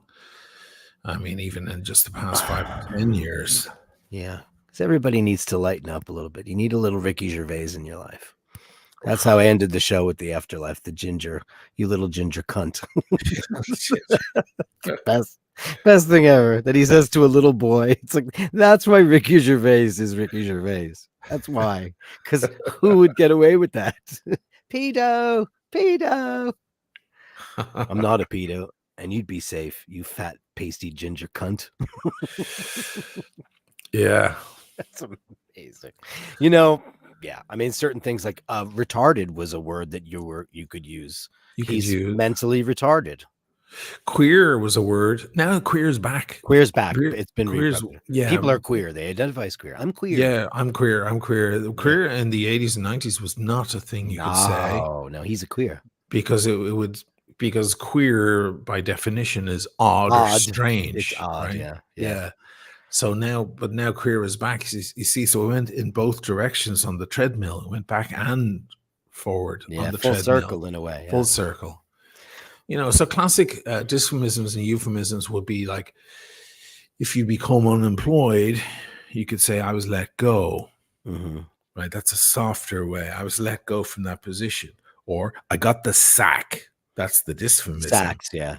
Right? Or died. He passed along. He passed. He has passed. Or he bit the big one. There's the dysphomism. It's in the opposite direction. So they're just different ways of using the language, Yeah. Paul Aunt Gloria was, she died last year, and she was an amazing lady. She was a spinster. She died at 91, and she traveled all over the world, and she lived in Paris at the end of World War II. She lived like 3 blocks from the Arc de Triomphe. I mean, she was a fabulous woman. She was in Paris during the Nazi occupation. No, just after the war. Okay, when the Americans were there, during the whole sure, the whole reconstruction of Europe campaign, right? That the French always seem to want to forget, because they're French. So she lived there, and she'd be telling great stories about all these poets and musicians, and she saw Piaf live. But one Jesus. day we were sitting outside in the back, and she's having a drink and a cigarette, and she's like, "Oh yeah, we used to go up to Montmartre because I had some friends up there. They were queers, they were queers, just very matter of factly because they were queers." Yeah. And we There's always a used to lot of laugh at that because it's there's a okay. lot of freedom in that. There's a lot of freedom in that. Nobody at the and there was two queers at the table, and nobody was offended. We found it humorous because she was very innocent. She goes, "Oh, I had friends up in Montmartre. They were all artists. They were queers." Carlin's coming in hard here. French forgetting something shocking. Shocking, yeah. Yeah, well, I mean, they were overthrown in 5 minutes flat. They were busy eating baguette and drinking wine. Unbelievable. Yeah, They just rolled on in, took over. They rolled in, man. They took the whole place over. Do you know what Hitler's campaign? Do you know where his office was? In Paris? It's a good piece Where of trivia. Hey, Nathaniel, I bet you know. Are you still there? Watch, he'll know. he'll know. Because it's just crazy. Was it in Where? the Arc de Triomphe? No. Like, Was it in? if Hitler's going to take over a place and make It's it gonna that be in the Versailles. No, no, no. So I want to know now. He wanted to overlook his territory, right? So not where was it? exactly. Not No. exactly. Oh, okay. I'll wait till Nathaniel chimes in, but it's really, really funny. Big Papa says the train. No. Well, no. Hit the apex. Where did he the install tower. his, all Tour this? was it? It wasn't the Tour Eiffel. No, because then he would have had a 360 view of. Yeah. How about this? He took over probably like the best place to take over The to Louvre. make your office. Yeah. Le Louvre. No. Across No. the street, though, on Rue de Rivoli. Right across the street.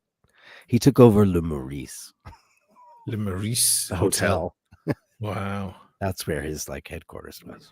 When I was in Vienna, Michaela and Eric were staying at what was the name of that fucking hotel? There was a classic old beautiful in Paris, in Vienna.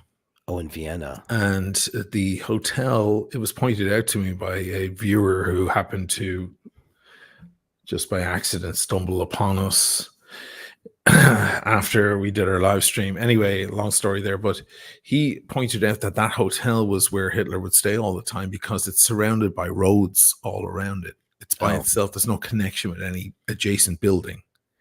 So they could have security all around the building. It's like an island. It's interesting. Yeah, he was a the Imperial, and that's the man himself. Yeah, that's where I'd want to stay if I went there. That's the man himself. I'm still mad at you, dude. You weirdo. That was too weird, man. I heard about it. We all heard about it.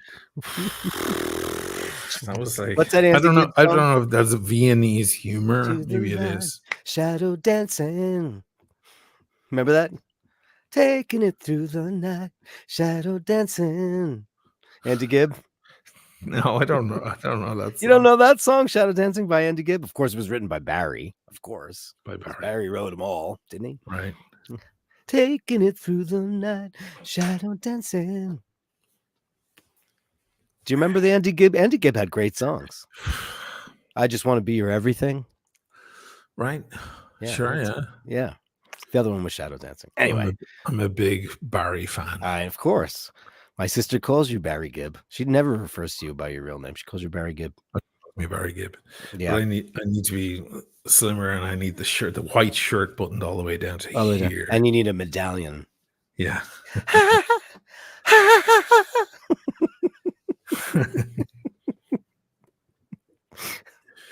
I missed a super chat apparently. Uh-oh. I'm gonna sneeze. Hang on. I'll scan for the super chattery. Hold on. No, Mr. Badgas, we got that one. Oh, Daniel Katz. Did you get that? Nail Salon Woman is a successful comic. Oh, it's a comic. She does that act. Yeah, that's true. You should look it up, man. I'll send you the link afterwards. I want to see that. Daniel, do I still have a black sub? Yes, I certainly do. and I have the gold one. And Andrew subscribing, upvotes. Thank you, Andrew. Thank you, Andrew. Very nice. Yeah, because you could win that Seiko. And what is the official name of it? The tortoise? Yeah, the land tortoise. I didn't know it was a land tortoise. So when you get abducted and you get inducted, depending on what happens to you. No, it's when you wind up, you're in a plane crash, one of those weird, Right. Argentinian things in the mountains or whatever, a propeller plane or a Cessna or something, and you wind up in the middle of the forest, and you have to find your way. You have to go south or whatever. Right. Then you use your Seiko.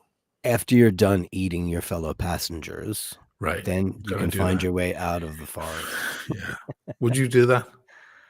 I mean, you don't eat meat already as it is. You don't eat meat. I say no, but desperate people do desperate things.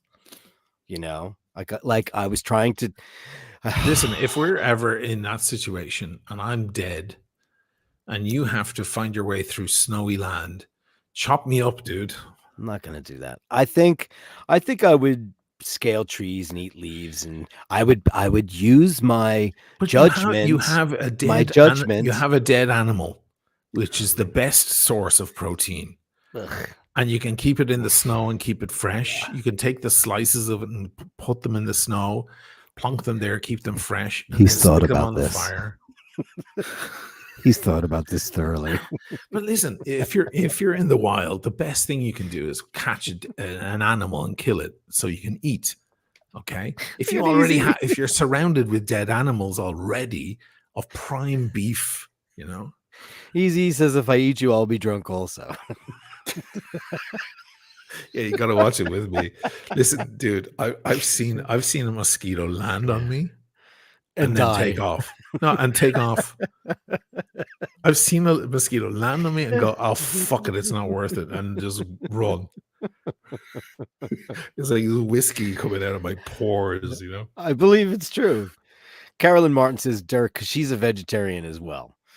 Dirk, if we were in a plane crash and stranded, I'm looking at you as whether or not I'm going to put ketchup or mustard. See, you know what's fun? I don't know, Carolyn. I don't know. There's that great Bugs Bunny cartoon where he looks at Porky Pig or vice versa, and he just sees him between two pieces of bread or in a hot dog bun.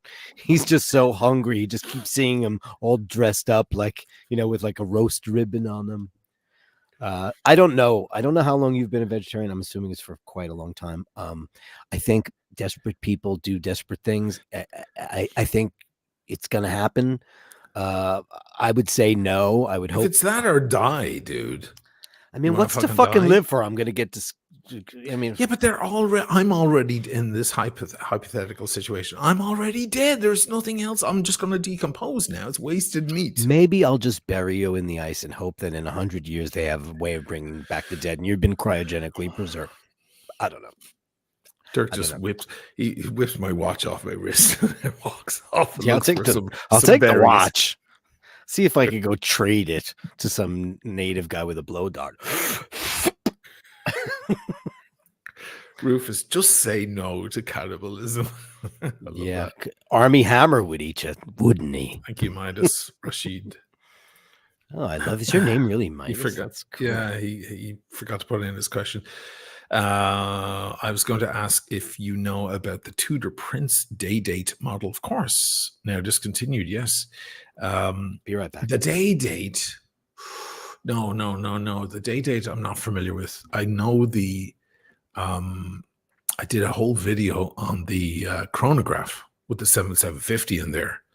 The big thick one that it looks kind of like a vintage Daytona, but it's sideways because it's 12, 9, and 6 instead of 3, 6, and 9 on the subdials. I did a whole video on it. You'll really enjoy it. It's actually a very fun video. And a gorgeous watch. I like the Tudor Prince. It was a Tiger Woods edition. Tudor Prince. They're kind of collector's items. Great watches. But again, it was the 7750 and that, so you could feel the rotor flick around as you turned your wrist and stuff. It was kind of interesting, full of character, that watch. Yes, Ray. Cannibalism was a lot more common than people would like to believe, of course. Yes. We have a problem if I had to eat a bad person rather than a good guy. Well, this is the reason why a lot of people don't eat pork, right? Because they believe it to be a savage animal, or, an animal that has no dignity or whatever. So they think that energy is in there. Most people in India, a billion people or so, or a little, swear by that. It's only certain areas of the north of India that actually eat meat. I know we go to an Indian restaurant, we have chicken tandoori and lamb korma and stuff. But actually, most of the population of India is vegetarian because they believe it makes you angry. Because the animal, when it's being slain, it's distressed. So that goes through the meat, and you're eating that stress, I guess, is what they're trying to say. I've just simplified it, but you know where I'm coming from. Daniel, have you watched Scorsese's last movie? I want to see it, the Flower Moon, Killing of the Flower Moon. I want to see it because I read about what the story is about. I was not aware that kind of shit was going on. I was not aware. It's a very, very dark American story, and I'm very interested to see. I didn't know about that either, and that's just more fun, more wonderful, more information that makes you feel proud to be an American. Well, I'm proud to be an American. Where at least I know I'm free. That's the lyric that gets me. Yeah. It's like that. Whoever wrote that is not thinking, at least I know. Like, despite everything that's awful, line. At least I know I'm free. That's bad wording. They should say, where above all I'm free, or where at least I think I'm free. Well, is that? But when they say, at least I know I'm free, I don't realize what people, I don't think people realize what I'm trying to say. I don't think people realize what they're saying when they say, at least I know. Those people don't know what they're saying. Badly written lyrics. Country music lyrics are generally not good. Generally not. Unless you're talking about some of the great old classics. But like who's the guy? No shirt, no shoes, no bullshit. You guys, there's a lot of country folk out there. The guy, I don't like him. He's the one that Renee Zellweger married, and she divorced him, and the cause for the divorce said fraud.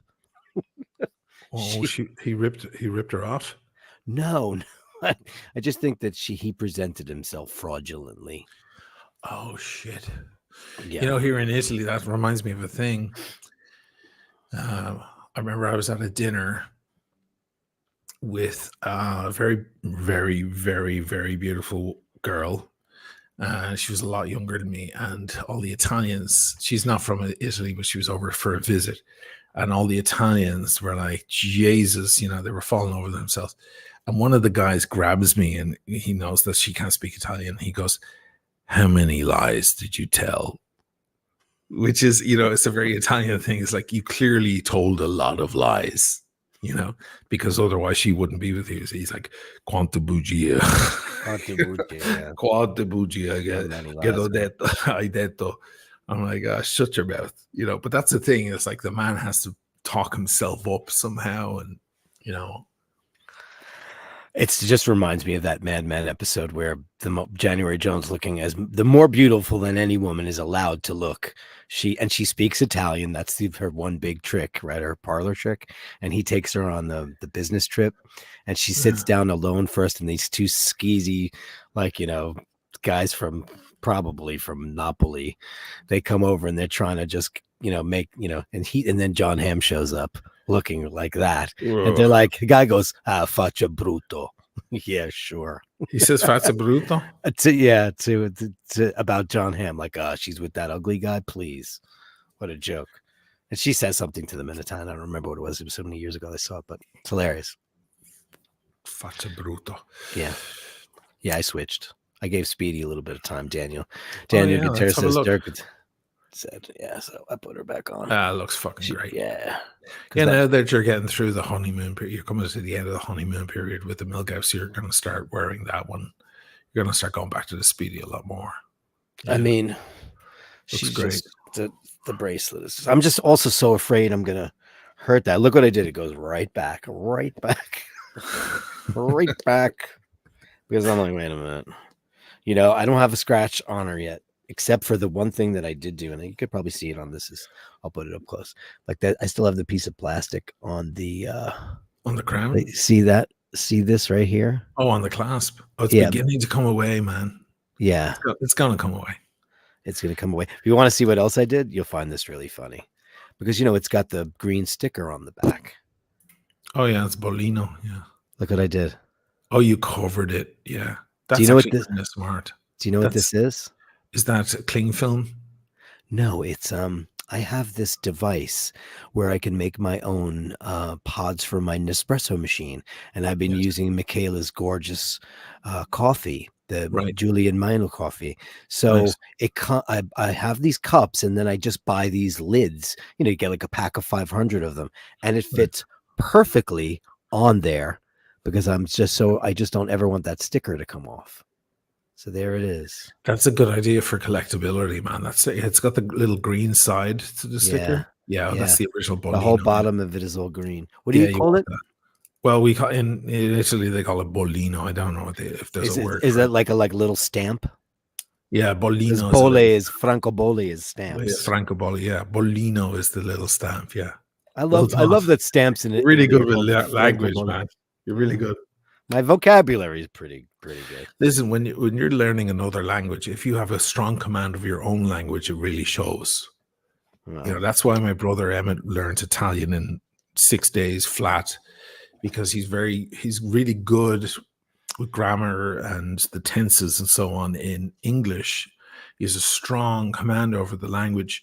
So he was able to relate everything very, very quickly. He'd hear words and go, "Oh, I see what you're saying," and he'd pick up on all of that. It really helps when you're learning another language.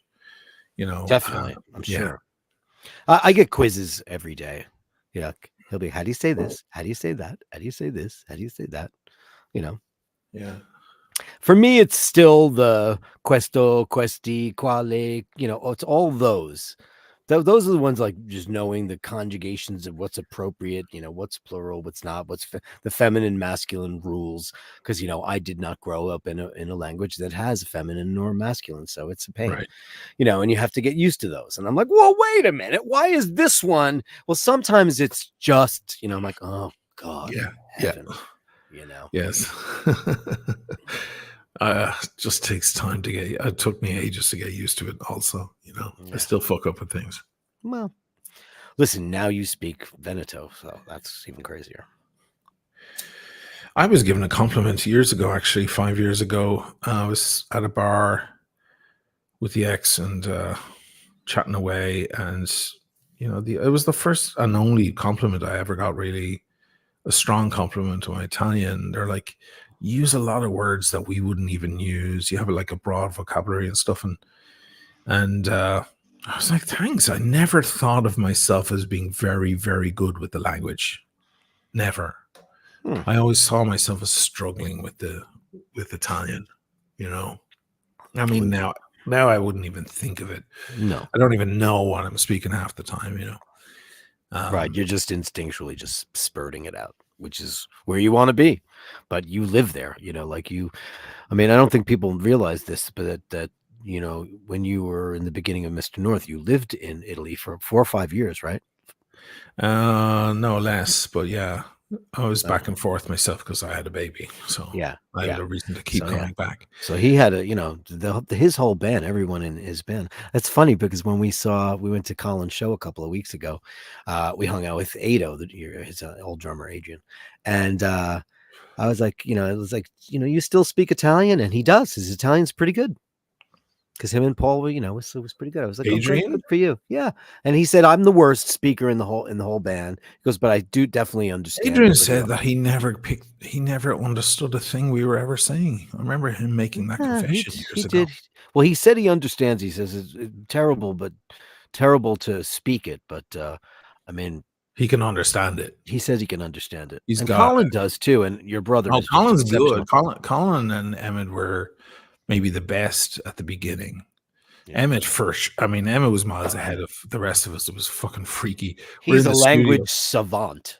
Yeah, it's kind of a little freak. It's a little, yeah, it's spooky. But we're in the studio and we're dealing with these Italian guys in the studio. And one day he just goes into Italian and he starts speaking to the dude. Like, what's happening right now? And we were only there like a few weeks. He just goes into the language and one of the producer guy is like, it's incredible. You speak it perfect Italian. It's incredible. He just couldn't believe it. Colin was just not far behind him. And then I was third and Ado. I mean, we wouldn't speak it a whole lot. Colin had a Italian girlfriend though, right? That's the best way, man. Yeah. That's the best. Well, he had an Italian girlfriend much later, a serious one. But no, I'm talking about the early days. I remember we met this dude who was British in some pub. And he was a Brit and he heard us all speak English. And he was like, oh, you guys, so we start drinking. And he goes, come on to my house. I'll cook us midnight pasta mezzanotte, which is a great thing. Mm-hmm. It's just when you've got 16 pints in you. Yeah, you're drunk. Yeah. Midnight pasta is so delicious. And it sends you to sleep immediately. So we went back to his house and he had this house in the countryside. And did we get a super chat? No. No, I just did it because you said. Okay.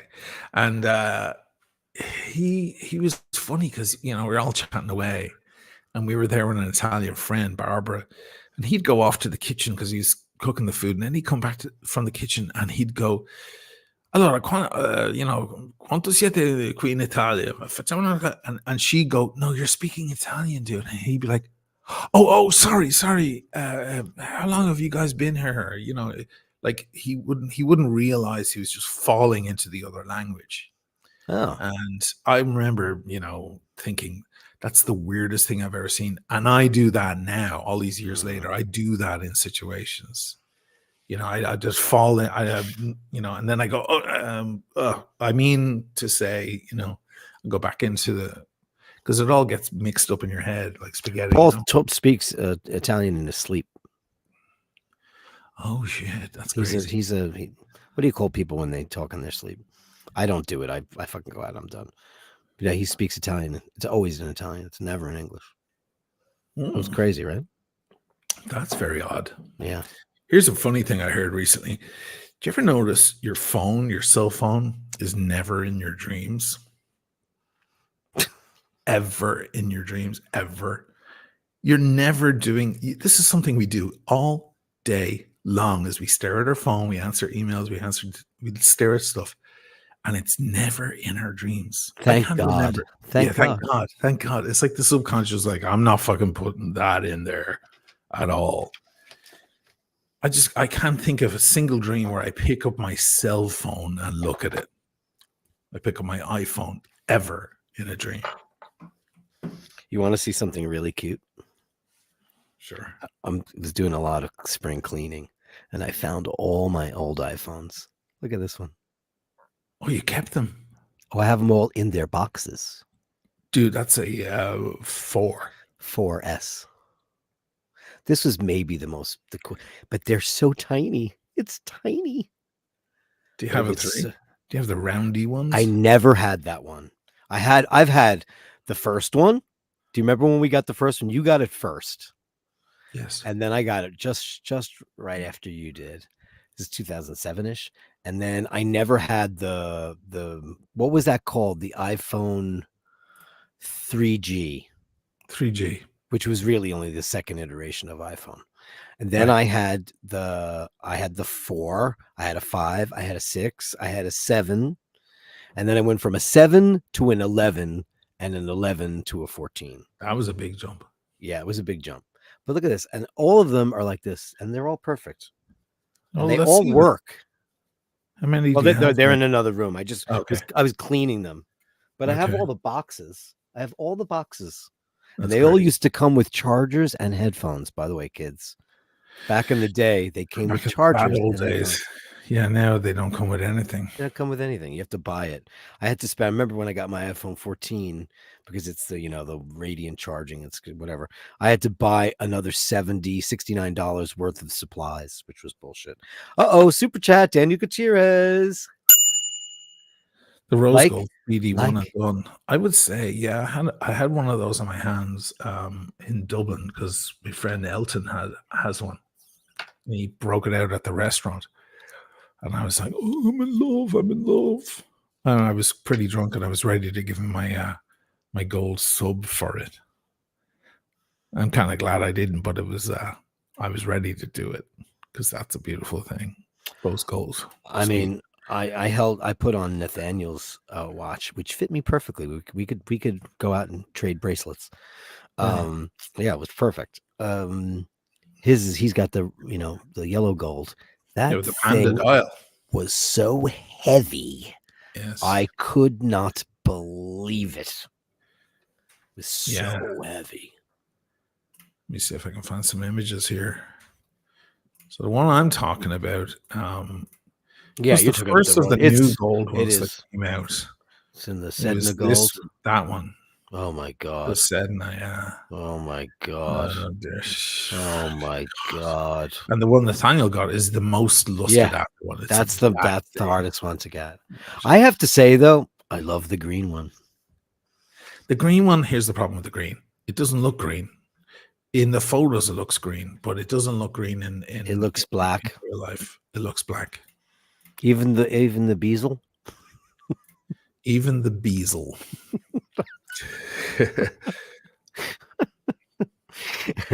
Inventori. Lo Speedmaster Moonwatch è uno dei segnatempo più iconici. Iconici. That's always the thing. Where do you put the emphasis on the wrong syllable? Yeah. Iconici. Yeah, keep reading. I want to hear how good your Italian is. Avendo partecipato a tutti e sei gli allunaggi, il leggendario cronografo incara alla preferazione lo spirito e pionieristico del marcio ispirato allo Speedmaster di quarta generazione. I'll stop there. Pretty good, man. I do the reading lessons all day. That's my favorite one. They have stories that you have to read. Oh. And those are fun. When you finally do start really integrating yourself and speaking Italian to the old ladies down the street who are selling fruit and so on, you're probably going to have a shitload of vocabulary. You're probably going to, once you get into the flow of it. Yeah, it's all about all these words, this wealth of words that you've built up. Yeah. It's going to come out.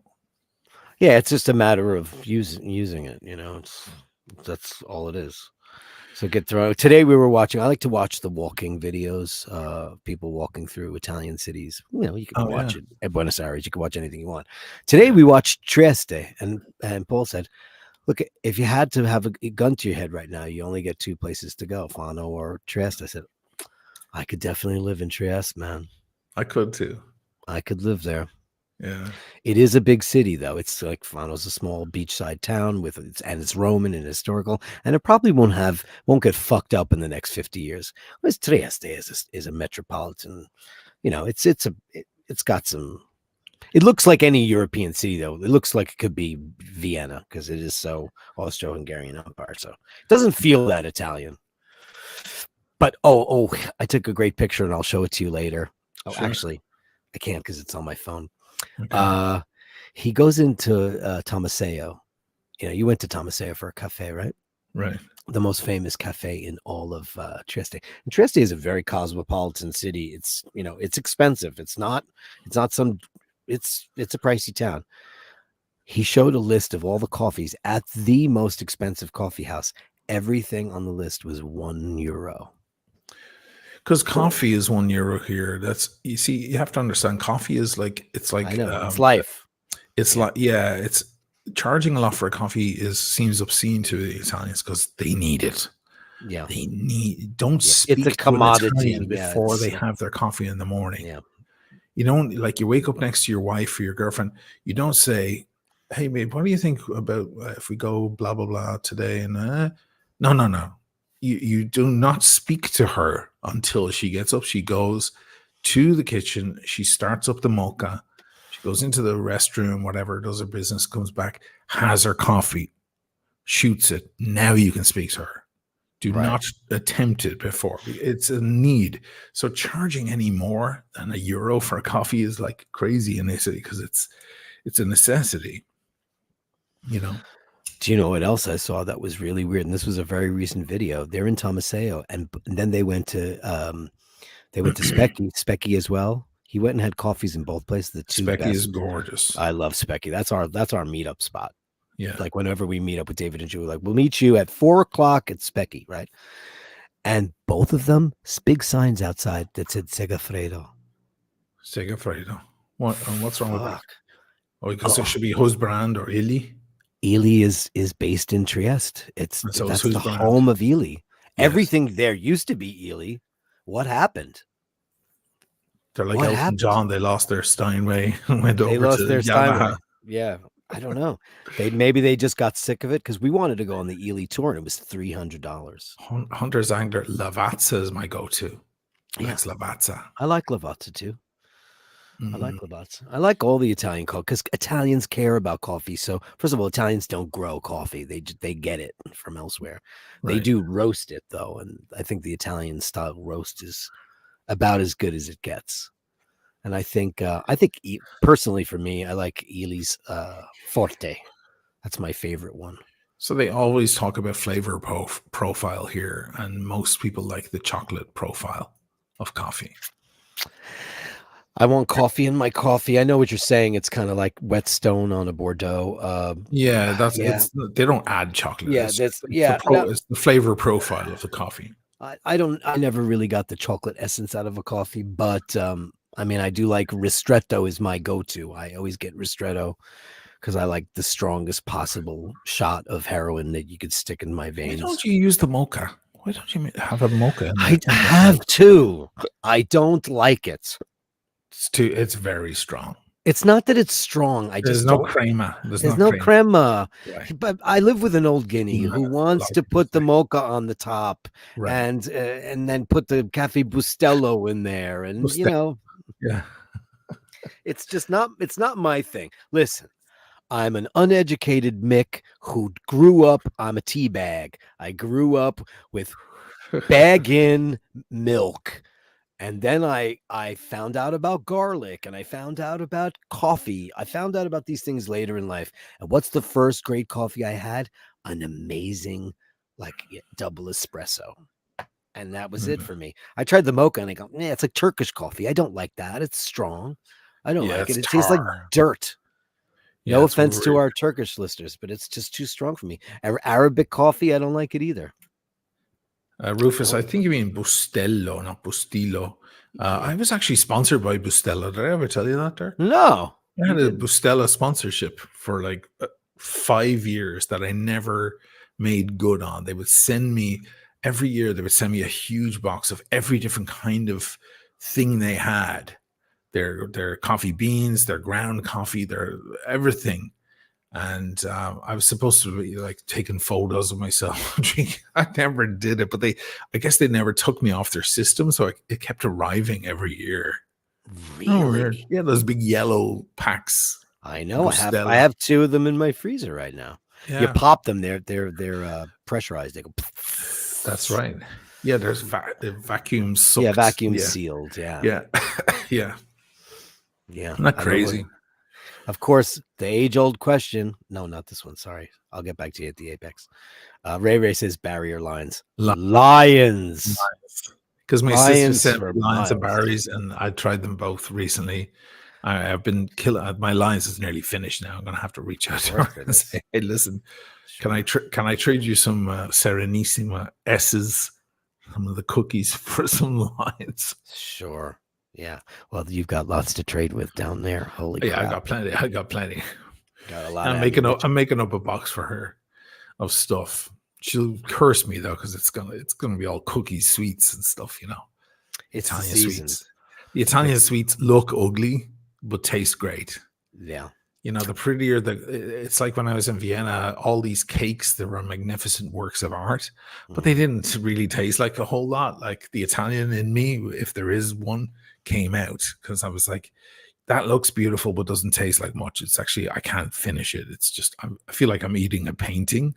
Yeah. It's got no But that's taste. regional in Italy too, though, because like you go down south and it's all cannoli and Yeah, but if you have the real cannoli, I had the real cannoli in Sicilia. First of all, I never get cannoli up here. Why would I ever? I don't like cannoli because I've never been to Sicily. If you have it in Sicily, you get it. Right. And by the way, they're that size. They're enormous. Yeah. I don't like mascarpone. I don't like that. From what I know of it, I don't like it. So I don't know. But then again, I'm not a big sweets guy anyway. Easy E said Venki is super rich ganache. Like Venki is considered like the McDonald's of ice cream and sweets here in Italy. Yeah. You see a lot of Venki stores, and it's like you don't want to go into a Venki. It's to be avoided, honestly. I've gone. So here's how you know the real gelato. I've probably said this on the channel before. You come to Italy, you see these big mounds of gelato. Don't go there. Don't go there. Because that's out of a bag. They just mounded it all. It's like big clouds, big mounds of. You want the gelato with the covers on it, the flat covers. Yeah. And you just see the name and you have to ask, and then they take the cover off and it's flat and they scrape. That's the real gelato. Unfortunately, there's a lot of tourist gelato in this country, which isn't real gelato. Venice, it's going to be a lot of tourists. I'm sure you know where to go, but I know there's 3 places. One of them is in Castello. It's the best place. It's right by my. Yeah, because who's going up there? There's a lot of people. It's got a lot of character, that area. Oh, I love it too, but I'm saying tourists aren't going up to Castello. When Lydia was staying in my other place over there, she discovered that place. She's like, Dad, the best thing about this area, I mean, it's gorgeous and the terrace is lovely and so on. But man, oh man, that gelateria around the corner is the real deal. And it's all covered. They have no fake stuff at all. They only have 8 flavors. So you better be decisive about what you want, Hey, that place, that place on the Zattere actually is really pretty good too. That one on the corner, that's pretty good. We all stopped there one day when we were all going around. It's all the way down, like almost towards the Stucky. Oh, it's right on the corner. all the way. Like you make a right and it takes you up to Academia Bridge. Oh, you're talking about Nico. Nico's place. Yes. Very good. Yeah, it was not bad. They make a pistachio. It was delicious. Yeah, they make a thing called I can't remember the name of it. It's like a big tall thing with whipped cream and so on. Parfait. The beginning of the Chloe video, we're sitting at that place. Those in the big glass. Gianduto. Oh, Gianduto. Yeah. It's like their thing. It's famous since 1939. They've been making it. It's like a place to go when you're over in the Zattere. I don't go that often. I hope it never gets here because, like once Italian things like Aperol's here now and Tiffany Amber Madison, they've ruined it. I knew, the new thing of everybody from Long Island. Let's get affogatos for the table. Affogatos. I love affogato. Yeah, so I do too. But they're like, let's get a couple of affogatos for the table. I'm like, you just hate Tiffany and Amber. Yeah. And Bethany, that's your problem. The affogato is actually one of the best desserts ever. It is. It's delicious. Well, I like anything with coffee in it. I mean, it's just espresso on vanilla ice cream. That's all it is, and it's heaven on earth because it's great coffee on top of great gelato. Yeah. Affogato. Let's get affogatos. Let's get cannolis. Okay, so there's an interesting thing in Italian. You're going to have a lot of fun with this. If and when you ever come here, there's affogato, there's avocado, which is the fruit, the vegetable fruit. A lot of people, and then there's avvocato, which is a lawyer. So it's hard to get. It's a subtle difference between the words. Avocado. And avocado. Yeah. Gotta hire an avocado. I'm gonna hire an avocado and buy him an avocado. Yeah, I have a lot of trouble with that one. And quite often Avocado. I'm at a restaurant asking for a lawyer with coffee over it, you know. Yeah. Like, what the Yeah. fuck are you saying? Shut your mouth. But it's like the Italians trying to say world Oh instead yeah. of word. They can't What? hear the difference. Word and world are the What same world exact are you thing. saying? What world? What? Or the sheets and shit. They can't hear, you know, the difference between a sheet and shit, or sheep and ship. It's the exact same word to them. So that'll just go to show. I mean, it happens in every language. What's the word for sheets? Is it something like lenitswole? What is the word? Yeah, Lennon Swan. How the fuck do you Lenitswole. know that Because word? I That's study, I study words all day long with Duolingo. But how do you remember it? Because you've no Because you have to need for keep that word. repeating it. I Oh, love asciugamano. I love that word. Shugamano is a Yeah, towel. towel. I love that. Asciugamani is your money or your hands. It's like a hand towel. Yes, It Shugamani makes is so much Shugamani. sense, you know. Yes. I love English vocabulary, so naturally I have a natural curiosity for like because I'm constantly like certain words will come up like, hey Paul, how do you say this? And he knows it all, and it's annoying, and he also knows like the rules. He knows all the fucking rules. What do you mean And the I'm like, I rules? don't, like the rules about if there's a followed by a consonant or followed Oh, by a sure, sure, vowel sure, and all that sure, shit, sure. which is not something I really need to know at this juncture. Like, Uh-huh. throw me in the pool and let me see if I drown. Yeah. Like it almost gets in the way, but yeah, linen swole sheets because I love sheets. And one day I'll have to be shopping for sheets in Italy. So Yeah. you know, but anyway, It's fun. avocado.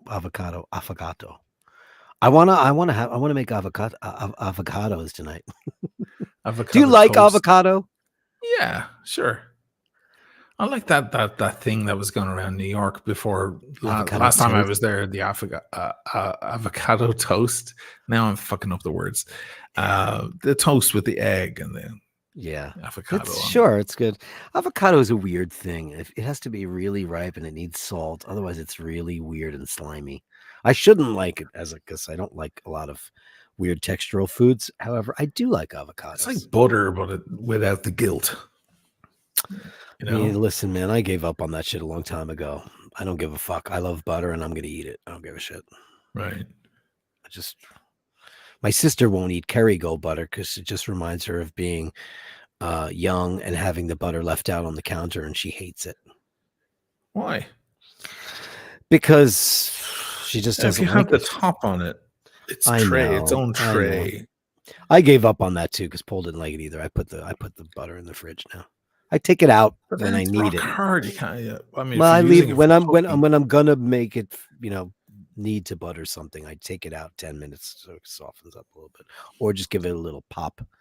Because I have a microwave that I never use for anything other than like I need 5 seconds of heat. Doot, doot, doot, I you don't know, put I went anything in when there. I was back in Dublin. I went shopping with my ma. We went into Dunn stores. We went to the supermarket I and we know it picked up well. some groceries, right? And it was an education just to be following my ma around. Oh You know, yeah. she picked up milk and butter. I'm like, you don't want the Kerrygold? She's like, Oh, no. Why would I? It's too expensive. This is the same. There was another one, yeah, it's called yeah, Avonmore. Avonmore. yeah. She did It's the like it's exact exactly the same. same thing Yeah. to me. I went Right. shopping with her. Dana needed a bra, and your mom and I went to go buy stuff.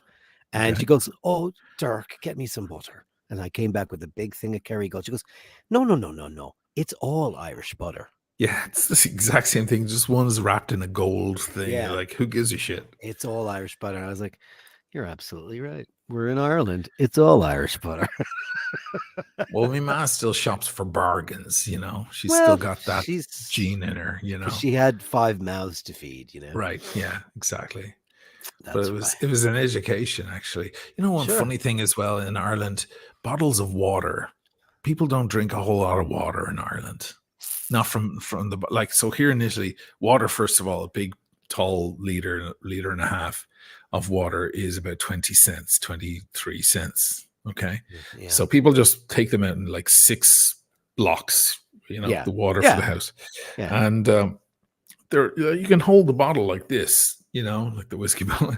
It's easy. Whereas the bottles of water in Ireland are huge, big, wide, fat things, and there's tons of flavored ones like lime and lemon Yeah. infused. And very little of just standard. Where's the fucking standard regular water? I'm sure an Italian who moves to Ireland has that frustration at first. Like, where the fuck is the water? Just regular water, guys. We need the water. Whereas Irish, they get by on tea all day long. Tea. My family, That's other than their the tea water. drinking, they only drank flavored seltzers. Ugh. I Right. hate flavored seltzer. I Right. just want clear, bubbly water. I don't want any lemon lime. My sister loves black cherry. I'm like, whoa, but San that's Irish. Pellegrino, Roar of the Tiger, San Pellegrino. I Yeah, of find that course too that's Irish. salty. I find Oh that no, it's slightly salty. Do you not taste the sodium in no. San Pellegrino? I'm not into it. Oh, It leaves oh. me, whenever I drink San Pellegrino, I'm more thirsty. I love the San Benedetto is my favorite. I love that one. My favorite water is panna, aqua panna. Well, that's still water though. The Pana It's is still, still. Yeah, yeah, that's a San Pellegrino still water. You're a still guy. I remember that because whenever we go to Gran Viale, because yes, they have yes. that weird fucking Germanic looking water that they serve there. I forget what it's called, but it's like Wasserkirchen, Kirschenwasser. And it's got like eagles on it, like it's Third Reich water. So it looks like. Was that the sparkling? Yeah, the sparkling. It's like Okay. Wasser of the Third Reich. It's like terrible. Yeah, with the wigs. El fascismo. Yeah. And I'm like, what the fuck? Why do they have that in Venice? So weird. Why do they have this strange water? Yeah, that is odd. Yeah, I don't know what happened there. I have one of those bubble machines. I make my own. I filter my water and I make my own bubbly water. You don't have a soda stream, do you? Okay. No. Don't buy No. that shit. I didn't buy it. I got it for free. Does that's okay, right? I suppose. I didn't give them any money. Okay, good. I had like city points or whatever the fuck it's called. Okay. And Fine. they said, this is going to run out. And I'm like, I'll take that. And no, we have to boycott those. I've been boycotting SodaStream now for 20 years. Sure. But by the way, they're not Israeli owned anymore. They're now owned by PepsiCo. But they're still on the occupied territory, right? Are they? I don't think so. Maybe No? maybe they are, but I didn't pay for it and I wouldn't. Okay. Because I'm BDS all the way. Totally. But yeah, they sell when you go to the store, you can buy the chargers, and I don't buy the SodaStream chargers. I buy this other thing called Soda Pop. The little gas tank. The gas thing? tank is it's by a company called Soda Fizz. I purposely don't buy their gas. And it's got like you can get all these different flavor packets to stick in your bubbly water. I'm like, I don't want bubbly water. It's like, oh, we have a sale. You could turn it into Diet Coke. I'm like, I'm good with my drug habit. Thanks. Yeah, they give you the syrup. They give you the syrup. Listen, it's bad enough. It's bad. What am I going to start scientifically making my own diet? So Yeah, that's trouble. Man. That's you consume trouble, a lot of that stuff. And I'm trying desperately to not drink as much of that shit that I do. It's, it's not good. Anyway, that's my story, Jerry. I think we've come to the end of the show. I think we have. Over To 2 the hours. end of the show. Well, now I feel better. Because Yeah. at the start of the show, I was feeling very dejected, rejected. Yeah, just listen. No matter what you think, nobody noticed it. I know, but I did, and that's all You that matters. did. I was watching a thing. I'll finish with this. The what's the producer of Rick Rubin? Rick Rubin was in an interview and he says, this is the thing I learned when I was younger and I still hang on to it. The audience comes last. He goes, I know that sounds bad, but if you're making something for your audience, you're losing. That's not art. He goes, you're making something that you think is great, that you are entertained by, that you think is beautiful. And other people just happen to notice and they look over your shoulder and they like it too. He goes, that's art. He goes, if you're making music, in his case, because he's a music producer, you're making music because you think the audience will like it. He goes, that's not art, that's commerce. Oh. And I was like, oh, now I get, he's a genius. And you know who else said that exact same thing, but in a very different way? Noel Gallagher from Oasis. They were like, don't you, there was some interview years ago, and they're like, don't you want to, like, do you feel bad that maybe the audience are hoping for another Wonderwall or whatever? And he goes, I don't give a fuck what the audience think. Wow. I do what I think is good, and they'll like it or not like it. And if they don't like it, tough luck. And I was like, that's it. That's it. Yeah. He's always been the less douchey of the two. I like him in interviews. He's cool. Yeah, so do I. I don't like Wonderwall. If I hate that. You could torture me with that song.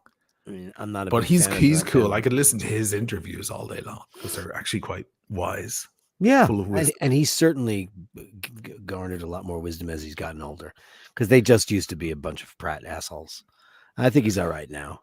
I don't mind him. I do watch his interviews. Obviously, I'm watching them. That's all they do these days is interviews. Well, he's got like he's got 5 albums with his band High Flying Birds. That's Noel, or Noel's got a band called High Flying Birds, and they've been. What's Liam's band? Doesn't Liam have a band? I think it's just Liam Gallagher, and that's it. And he actually had a song out last year that I thought was fucking great. He was on. I was like, wow. He was on who's the British guy with the lift up the show? Jonathan Ross. Jonathan Ross. Jonathan Ross. He was on his show and he sang a tune. I was like, that's a proper one. Wow. It was good.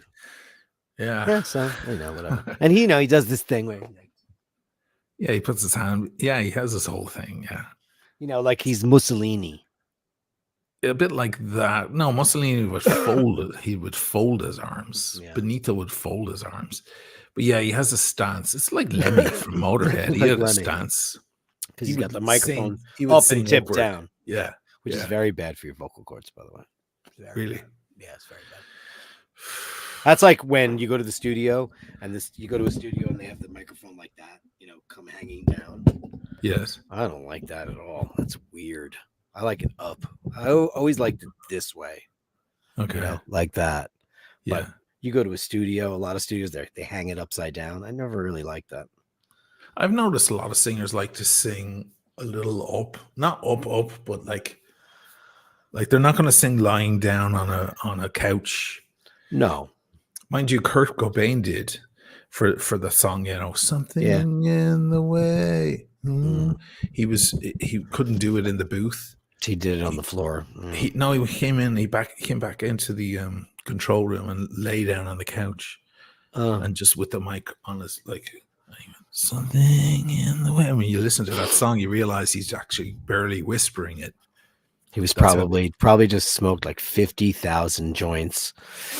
But the producer was like we're losing. It's not the same song now that you're in the booth. You've got to come back in and just. That does ruin stuff. Yeah. Bono records with a handheld 58. That's right. Yeah. He doesn't use a big, nice condenser microphone. He doesn't use headphones. They wire the studio. They go out of phase. Yeah. They put them at the intersection of which is still going to bleed, but then it doesn't matter because U2 albums never sounded that good anyway. Do they not? They don't sound good. They're not good. It's great music. It's great composition. But sonically, they're not. You think so?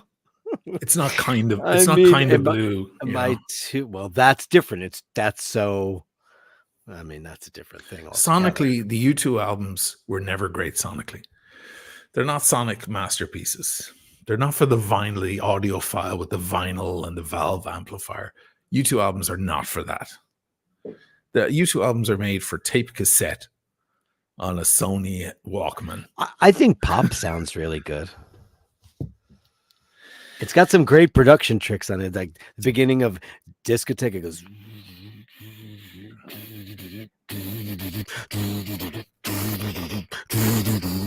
You can live, but you can't grab it.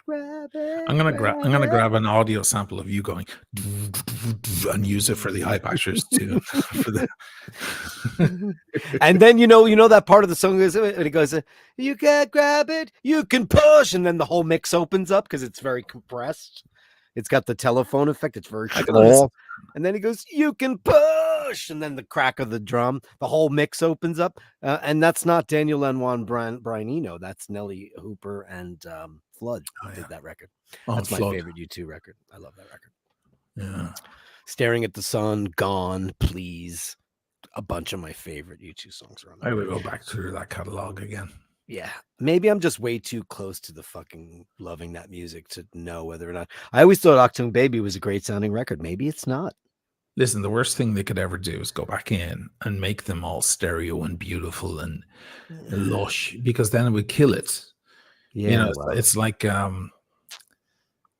those guys I like from New York. Jesus, now I can't even remember their name. Oh God, it's that time of the evening. So, like, their first record is The Strokes. No, not the Strokes. I was never a Strokes guy. Me neither. Interpol. Thank you. Interpol's first record, The Bright Lights, is all mono and gross sounding, but it's amazing. When they got more money, when they became more popular, then their albums became shinier, higher production, and it lost a certain thing. Well, certain music lends itself towards that, and some doesn't, you know. Yeah. I mean, the Beatles records were all recorded in mono, and when they started doing stereo mixes, the band didn't show up to hear them because they didn't care. Yeah, because what difference does it make? What difference does it make? We like the mono, it made more sense. It's very interesting, but that's a whole other show. That is because we could talk a mile about that stuff. Yeah, we could go on for 4 hours about that stuff. Okay, guys, great. I think this is. I'm not gonna completely dedicate myself to this, but I think this might be the last iBashers on the channel. You have to watch it on iBashers channel, but I'll let you guys know on Instagram and all of that, and on the community on my channel. It's time to move over. Yeah. My channel's a mess. My channel's a mess right now. It's just so many shows and shit like this. And the stuff I really care about is like the shit I put out today, earlier this evening. That's what I want my channel to focus on. And if you go back through all my stuff, I have people leaving comments going, I love this kind of video. Can you do more of this? Because I don't like the long videos. I'm like, you mean the live streams? They're not the same. It's just, but I realize that I'm not seeing it the way the audience see it. You know, it's so I got to clean things up. So yeah, it's time. I mean, it's time. It's been going on for a while, you know. Yeah.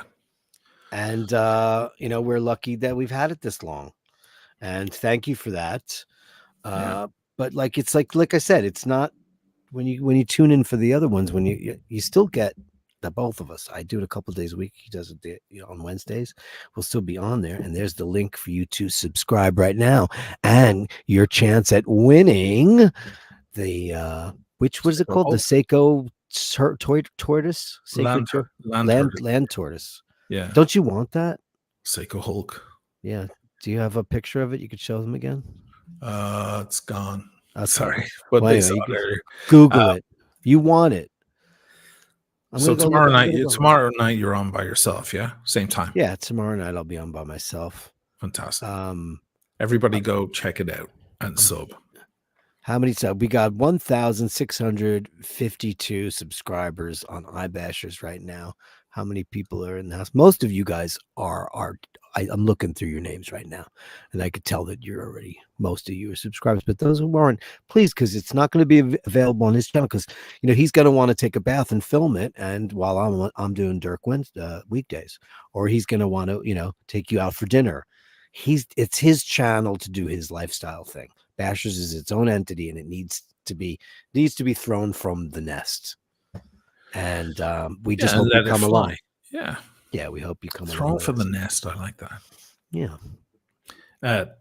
Mike, Magic Mike, that's funny. I prefer the live streams. Isn't that funny? Everybody likes what they like. That's cool. Okay. Some people like reverse cowgirl. It just happens. Reverse cowgirl I've never been into. That doesn't make any sense. That's lazy doggy. Just get up on I your like that knees. name better. Just get up on your goddamn knees. Like it's the same view, but instead Lazy of doggy. it's lazy doggy. That's what reverse cowgirl is. And she looks way better. I'm at purple. doggy. Lazy doggy. Just broke the internet. I'm sorry. And with that, we are done. I'll send you guys over to Tim Wright. He is gone. Just leave it run. I'm sorry about last week. I left it. I'm going to end the stream properly. He's this getting time. 200 people in his room right now. Okay. There you go. Shut up, Timmy. We love you. Have a good one, guys. See you guys soon. Tune in to Dirk on the iBashers show tomorrow. I'll see you all on Friday for Who Needs a Drink. Take it easy. You can push, but you can't